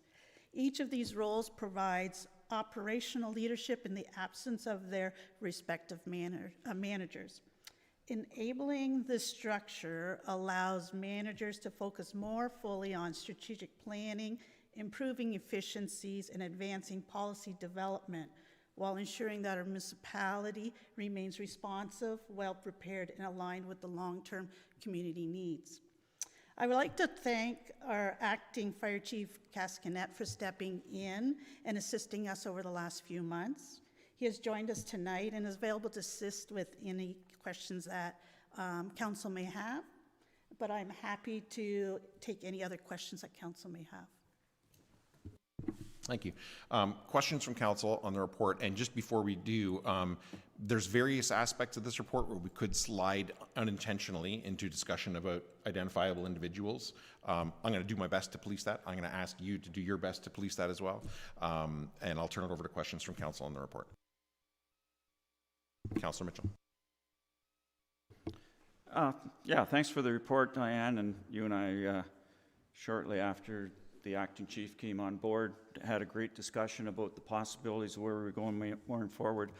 And I recognize that how a report or how a plan is developed is entirely up to staff, how we do it, but since this report came out, I have talked to 3 district chiefs, 2 in Zorra and 1 in Southwest Oxford, and they were not part of the process to develop this plan, and I just wonder why their input was not included up to this point, anyway.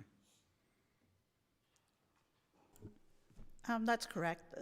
We had not approached them for their input at this time.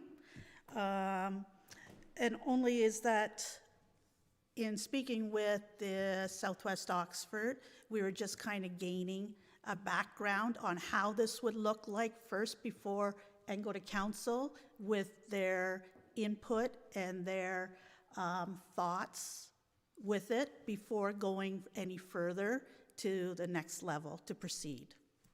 That's fair enough, and I just I hope as this process proceeds that there will be input from the district chiefs and deputy district chiefs, because of all the people involved, they will be the most impacted by this, and primarily because my experience is that people accept change a lot better if they're part of the process rather than they feel it's being imposed on them. So I'm sure that as we work through the process that there will be more involvement at the people at the station level.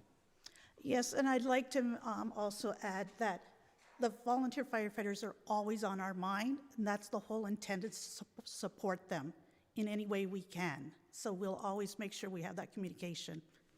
Thanks, Diane. Anyone else? Questions for the CAO? Not seeing any. Do I have a mover? Moved by Stewart, seconded by Mitchell, that report 2026-016 from the Chief Administration Officer be received and filed for council's information, and that council direct staff to explore the establishment of a shared fire service administration and leadership model with the Township of Southwest Oxford, and further that council direct staff to enter into negotiations with the Township of Southwest Oxford to establish the terms of a shared fire chief and shared deputy fire chief service agreement, including governance, reporting relationship, hosting model, and cost-sharing framework, and further that council direct staff to report back on the progress of the negotiations. The report is to include a draft of the agreement, overview of the job descriptions for both shared positions, and performance measurements of the roles to realize the intended efficiencies of the shared positions while maintaining individual focus on each municipality's strategic objectives. Councillor Stewart, as the mover, wish to speak to that? Yeah, the motion is a little, thank you. The motion's a little bit different than what was in the report. Mainly, it eliminated the moving ahead with recruitment. We're talking about, well, the original one spoke to the recruitment of the deputy fire chief. In fact, I think what we're talking about is the official recruitment of a fire chief and deputy fire chief under a totally separate agreement where it's both municipalities involved. So I felt that was premature, so I think removing that until we have a bit more information. The note that was added about the job descriptions and an overview of them was really because there's a creation of 2 new roles. And yes, usually we want to leave job descriptions, scope delineations to staff. I think because this is such a new role for our fire department and Southwest as well, it's important for those roles to be clarified for transparency's sake, to avoid the illusion that the misinterpretation that these could be 2 people doing the same thing. We're coming from a model potentially where there are 2 individual fire chiefs supporting their departments. So in theory, 2 roles replacing two roles with different duties makes sense. I think it's just important to describe how we would structure that so that everyone understands. The performance measurements was what stood out to me. The first thing I noticed when I read this report was that it did speak to recognizing each of the departments as their own department, and that would maintain that trajectory. Although referencing many examples of where we have shared agreements with other municipalities in rural Oxford, there isn't one position that's shared right now that is a leadership position that oversees a total of possibly 120 plus firefighters, or 120 staff members for that matter. So it's a bit of a different position to look at a shared model. So I think it's important that we see, for me anyways, that we see how staff plans on ensuring that each fire department will continue to operate individually. I totally agree with all of the ideas of the synergies and benefits to it, but I just think that's an important thing to address up front. And yeah, in alignment with each of the municipalities' strategic objectives, which in many cases are the same because regulations require them, but in some cases may be different. I think we're both proud fire departments within both municipalities, and I think probably have a lot of commonality, but there is, it's important to feel like you're part of a team and not feel like your decisions might be overruled by someone. So I think these are good changes, and we'd like to see everything come together in a report. And I lost track of who the seconder was, sorry. Councillor Mitchell is the seconder. Yes, Kevin and I have had a couple of really good phone calls in the last couple of days about this, and we as current and former firefighters come at it from a slightly different angle, but I think our biggest concern is the impact on the culture of both fire departments. And I freely admit that I'm not an expert on most of the issues that come before council, and that's why I asked an annoying large number of questions, and I rely on staff for a lot of information so I can try to make an informed decision.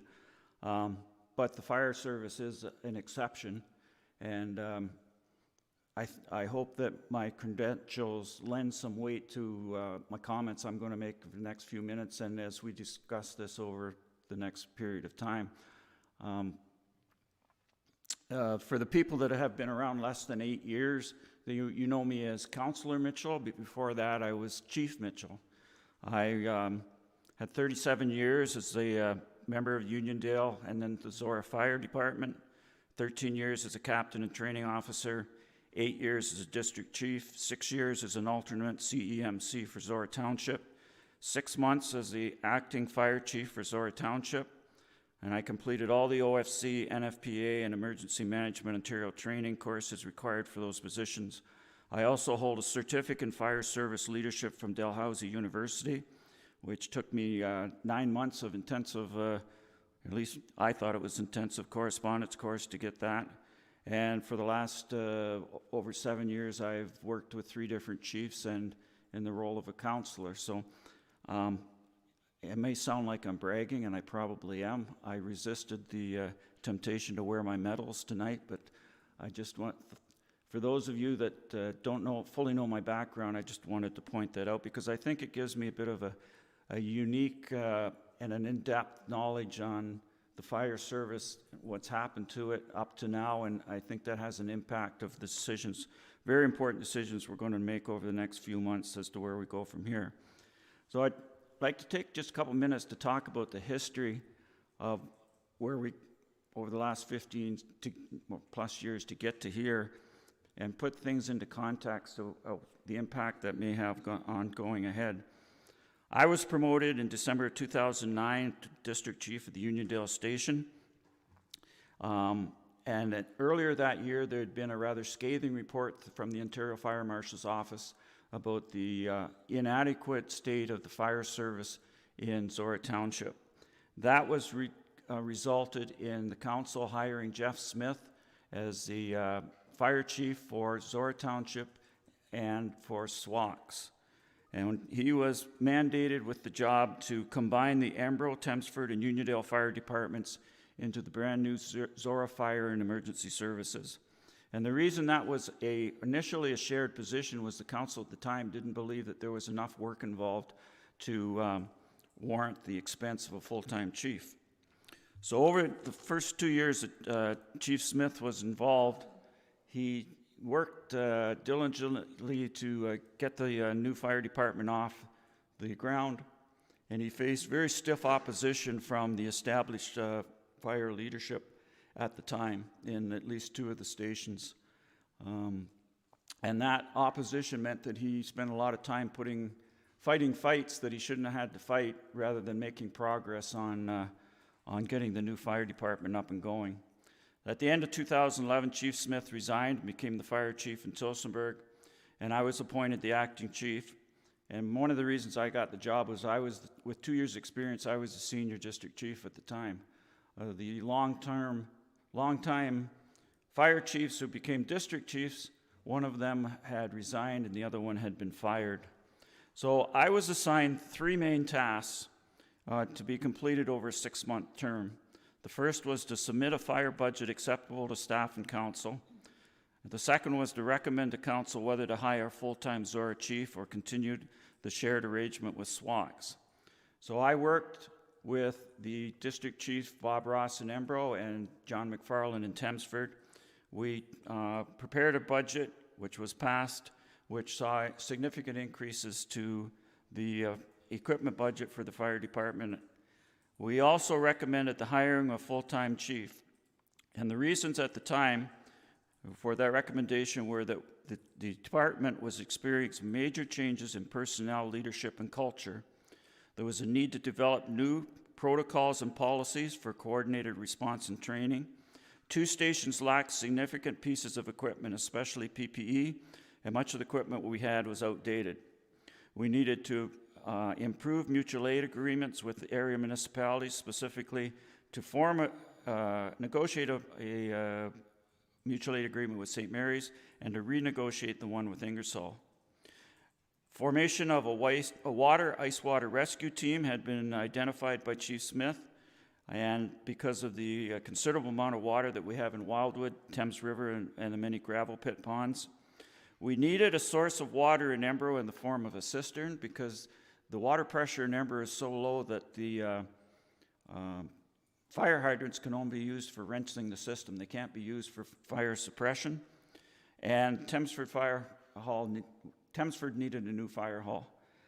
So we felt that with the amount of work that needed to be done, that the way to go was to have a full-time chief.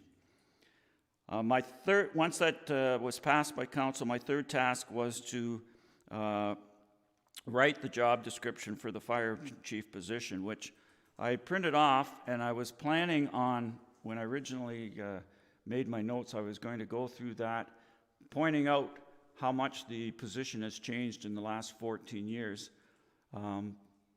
Because if the motion had been to go ahead and recruit for a deputy chief, I was going to make my reasons that I did not think that that's what we need to do. My position right now is that I in favor of investigating going to a shared chief's position. The other option for me is that we stay with what we've had for the last 14 years as a full-time chief for the Zorra Fire and Emergency Services. I'm not in favor of hiring a shared deputy chief, but I'm not going to expand on that at this time. I think it's not appropriate until we get back more information about how the whole situation would work. There's much to learn. There is 2 distinct areas in the fire service. One is administration. The other is response and service. And My big concern is that we don't, a lot of municipalities have trouble finding people to volunteer for their fire departments. It's a very tough job. It's even a tougher job to be a district chief or another station officer. And I would hate that whatever we decide to do in changing the administrative end of it will impact the number of people that are willing to stay with the department service and who are willing to join the service. So I want to thank Kevin for composing. This was the third draft of the motion that the two of us kicked back and forth. And thank Maggie for all her typing up of the motions. And I look forward for the information that comes back. But that's why I'm supporting it. In favor of looking at something different. Just because I've been around forever doesn't mean we have to keep doing the same thing forever. The last people that thought that got fired 14 years ago. So that's why I'm going to vote in favor of the motion. Anyone else? Deputy Mayor? Yeah, I like this motion. I was a little, when I first read the report and the recommendation, it felt a little heavy in the commitment without really understanding. So I'm happy to hear that what's coming, that what's being proposed for today is sort of an initial endorsement and buy-in and looking for a bit more information before we fully commit. I think a lot of the discussions in recent years have really switched not just to employees doing jobs, but service delivery to residents and service levels being established. And the report does a really great job of outlining what benefits are intended to be realized through a new arrangement. Not necessarily a cost savings, but a service delivery, improvements and efficiencies. And, you know, in our exploration of and adoption of flexible work schedules and a 4-day work week, we've done this where we have these partnerships where the focus being on service delivery has meant that, you know, staff that have overlapping jurisdictions are not both off on Monday or both off on Friday. They're alternating and they work like a team so that there's continuity in that service delivery. And so what I'm excited about here is that there is space for change, and staff are bringing forward for us to consider change that could benefit in ways that we haven't quite considered yet. It does align with some of the things that we're already doing that already work really well. It provides some opportunity for some, you know, succession planning and skills development, and someone who may not quite be ready for this position, but this position, you know, suits. We see a lot within our own staffing, the skills development and those who continue in their education and seeking those higher positions. So there's lots of potential benefits here. So I'm glad it's come to council to consider, for us to consider. I like hearing that as part of, you know, moving forward, that with this endorsement that we can start looking at what do those operational pieces look like, what hiccups might come into play, what things have we not factored in yet. And I have full trust that staff will, you know, with this endorsement, be able to spend the time continuing to look into that. The one thing I want to say, and I know staff know this and see this, and this is in the forefront, is that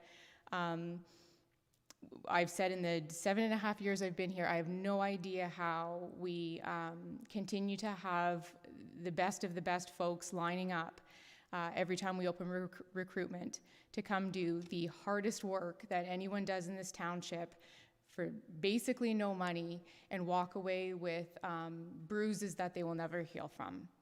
And so when I'm engaging with the fire service, I'm always like studying it, like, what is this that you're willing to do, the hard, difficult things, not for the compensation, but for whatever that magic is. And so my goal in my role here in supporting whatever the new structure is ensuring that the new structure will support whatever that that strength and leadership is in a way that doesn't undermine what has been built here in Zorra, what's functioning in Zorra, and what it is that makes, you know, the good humans that we get to call our neighbors continue to get up and run in the middle of the night to help us out when we're having our worst days. So that was in consideration of change. We always try to think, you know, what are the unintended negative outcomes? And so that would be my only concern, is knowing that I don't fully understand that magic.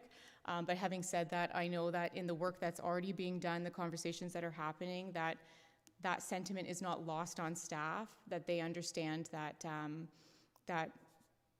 and I think CAO had mentioned that in her presentation of the report, is that what we're doing here is for the benefit of not only the fire service, but all of our firefighters. Anyone else? I have a couple questions. One, so if I understand correctly, the only difference between the motion that is here and the recommendation in the report is this does not direct staff to begin the recruitment of the deputy fire chief. Is that correct? Yes, that's correct. Thank you. Secondly, is what would the impact on service level implementation be of not proceeding with that at this time, notwithstanding whether it ever happens or not, but with not doing that now, what would the impact be of that?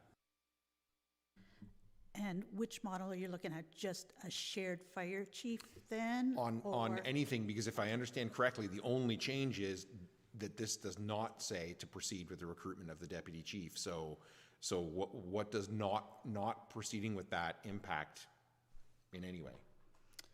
So we would speak with Southwest Oxford to see if we can continue on with the partnership we have now for a couple more months, based on the timeline that they feel comfortable that the fire chief is capable to continue on with the duties that are happening at the current time.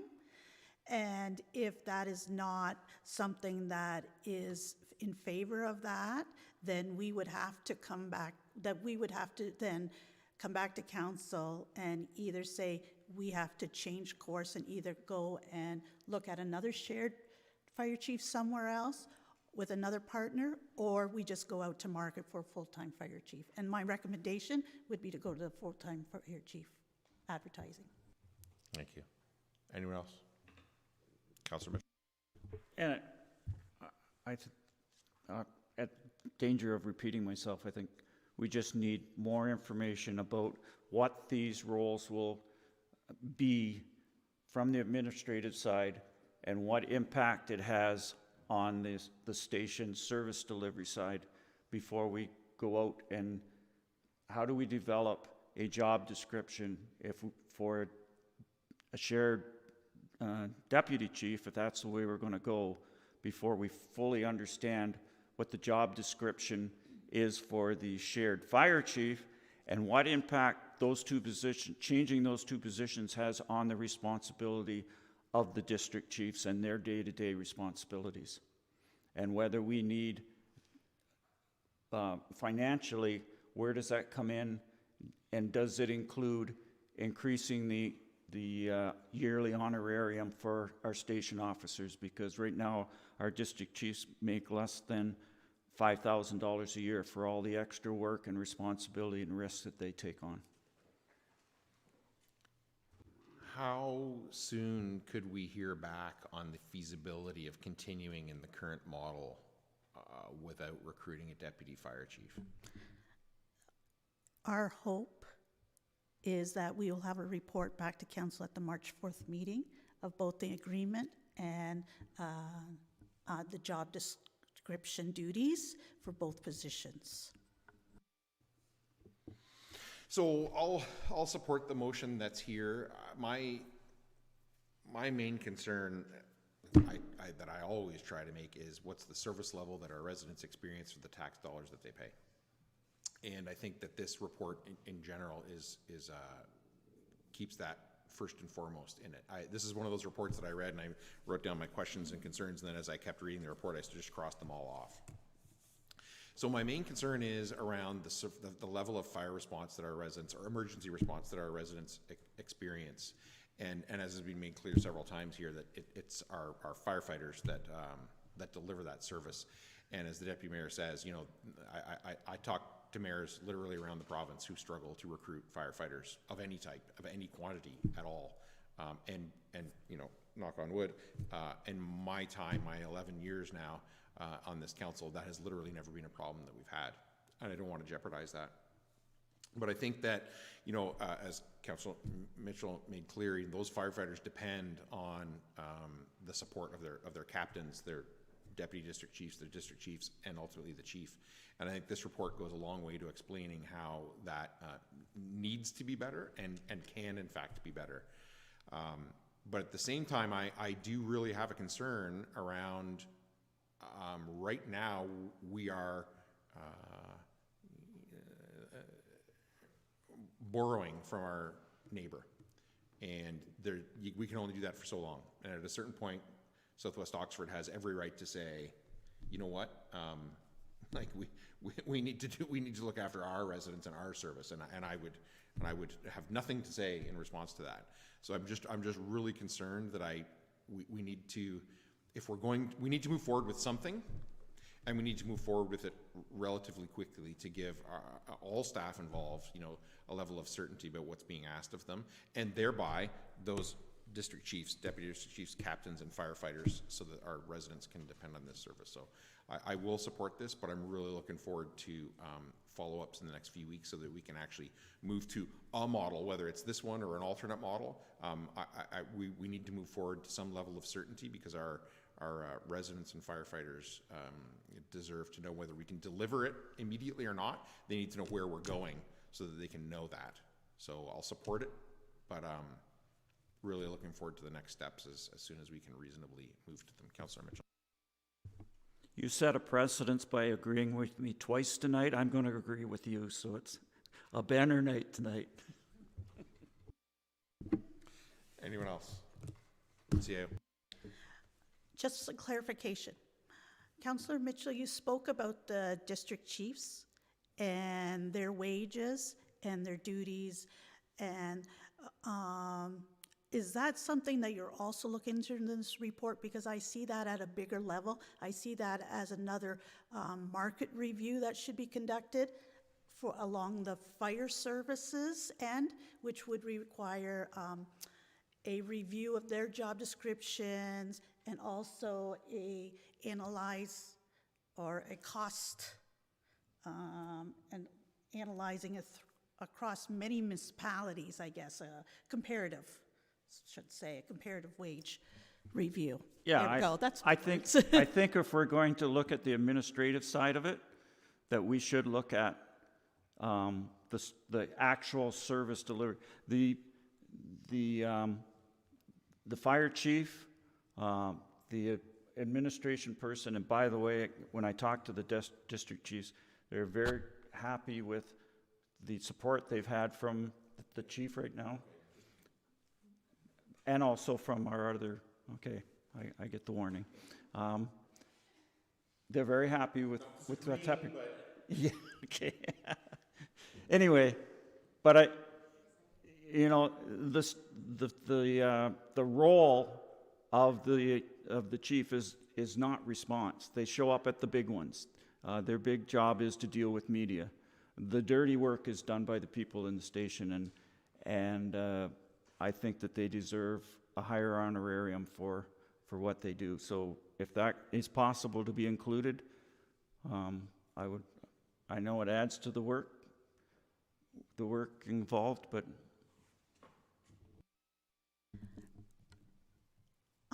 at this time, that wasn't budgeted for 2026 to do a comparative review for the firefighter wages. That would be something I would look for council to provide a motion to complete that, or we can put it in our 2027 budget. And at this time-wise, I can't see it being ready for March the 4th. no, I don't. I would be okay. This is long-term planning with a bit of a speed to get it done. So as far as financial end of it, yeah, that can wait. I think I saw the deputy mayor's hand up. No?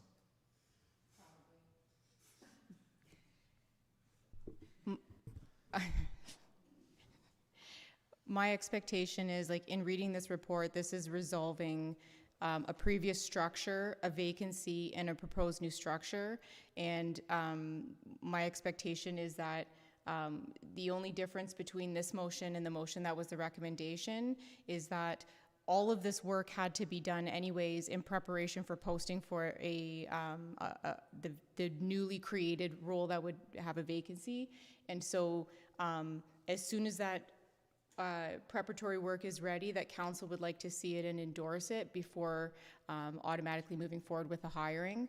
I will save my comments for that time, but just to be clear, as this motion is written, I'm expecting that what comes forward is for the proposed structure that is in this report with a shared fire chief and a shared new position of deputy chief, and that structure is what we will be expecting to come forward and report. I did hear some comments around support or lack of support for an additional position, but as this motion is written, and what I'm expecting from a report is not a redistribution of tasks and wages through the entire fire service. It is just in relation to the vacancy that we've had a temporary coverage opportunity with, and then how we are going to move forward in the future with the proposed new shared service structure.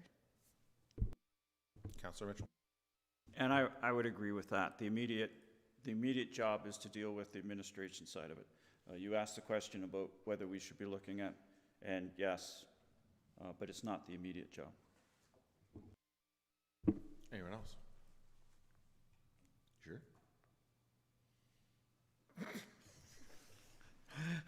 All those in favor? Opposed? That is carried.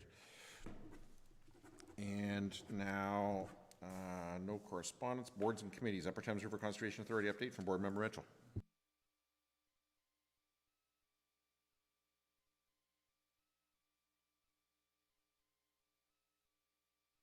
I'll make that quick. It's been a while. January 27th meeting, it was kind of an unusual one. It was a stormy day, so there was only 5 members in person and 8 online, which makes it kind of weird. But first thing was we dealt with a notice from Skylar Frank, who is a representative from the City of London. She had made a motion that we hire a consultant to assist with the annual general manager's review. We amended the motion to say only if that was required at the end of the year, because the situation right now that there won't be an Upper Thames board to do the review, and there quite likely won't be a general manager of the Upper Thames by the end of the year. So hiring a consultant seemed rather redundant. We voted to proceed with implementation plan for improving service delivery for the Planning and Regulations Department. There'd been considerable staff work and consultants work report done, which had been presented at the December meeting, and there was a list of recommendations of how to proceed. Doing that was in line with the provincial government's rationale for the Conservation Authority changes. So even though we're unsure where we're going to be by the end of the year, we told staff to go ahead and proceed with their plan.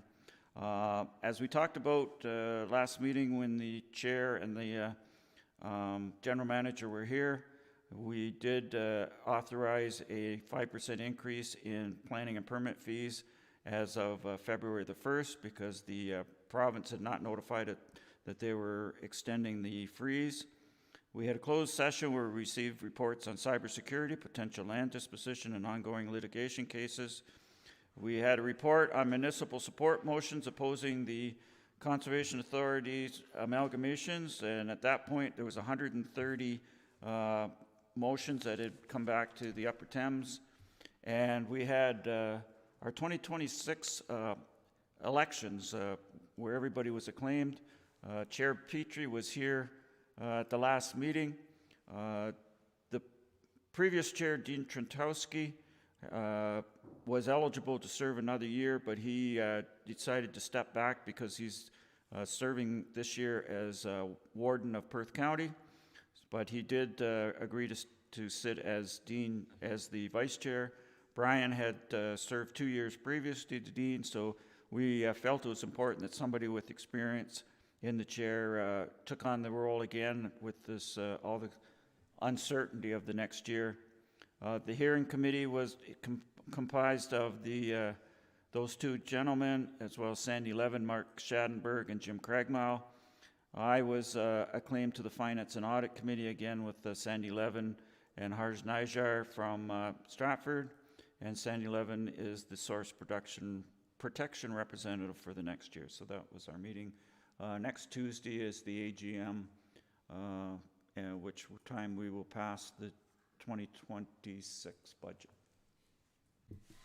Any questions? Bylaws. Do I have a mover? Counselor Stewart. Do you need Moved to by modify the seconder? Yep. Thank you.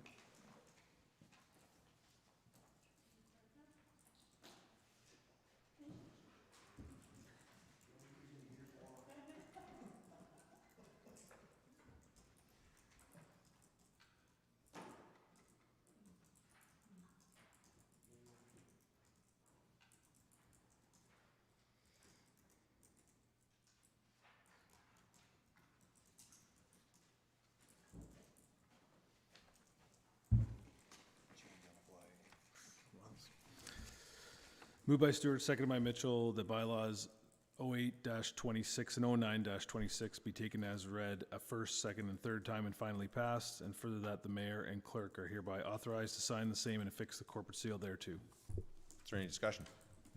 All those in favor? Opposed? That is carried. And items of community interest in the calendar, Counselor Finch. February 21st, the Umbro Legion is doing a winter chili social at 5 p.m. And February 28th, the Umbro Zorra Egg Society is doing a comedy show at the Umbro Arena, and doors open at 7:30. Show starts at 8:30. Anyone else? All right. No closed. Confirmatory bylaw. Counselor Stewart. Moved by Stewart, seconded by Finch, that bylaw 10-26, being a bylaw to confirm the proceedings the council held February 18th, 2026, be read a first, second, and third time this February 18th, 2026, and further that the mayor and clerk are hereby authorized to sign the same and affix the corporate seal thereto. Is there any discussion? All those in favor? Opposed? That is carried. And a motion to adjourn. Yep.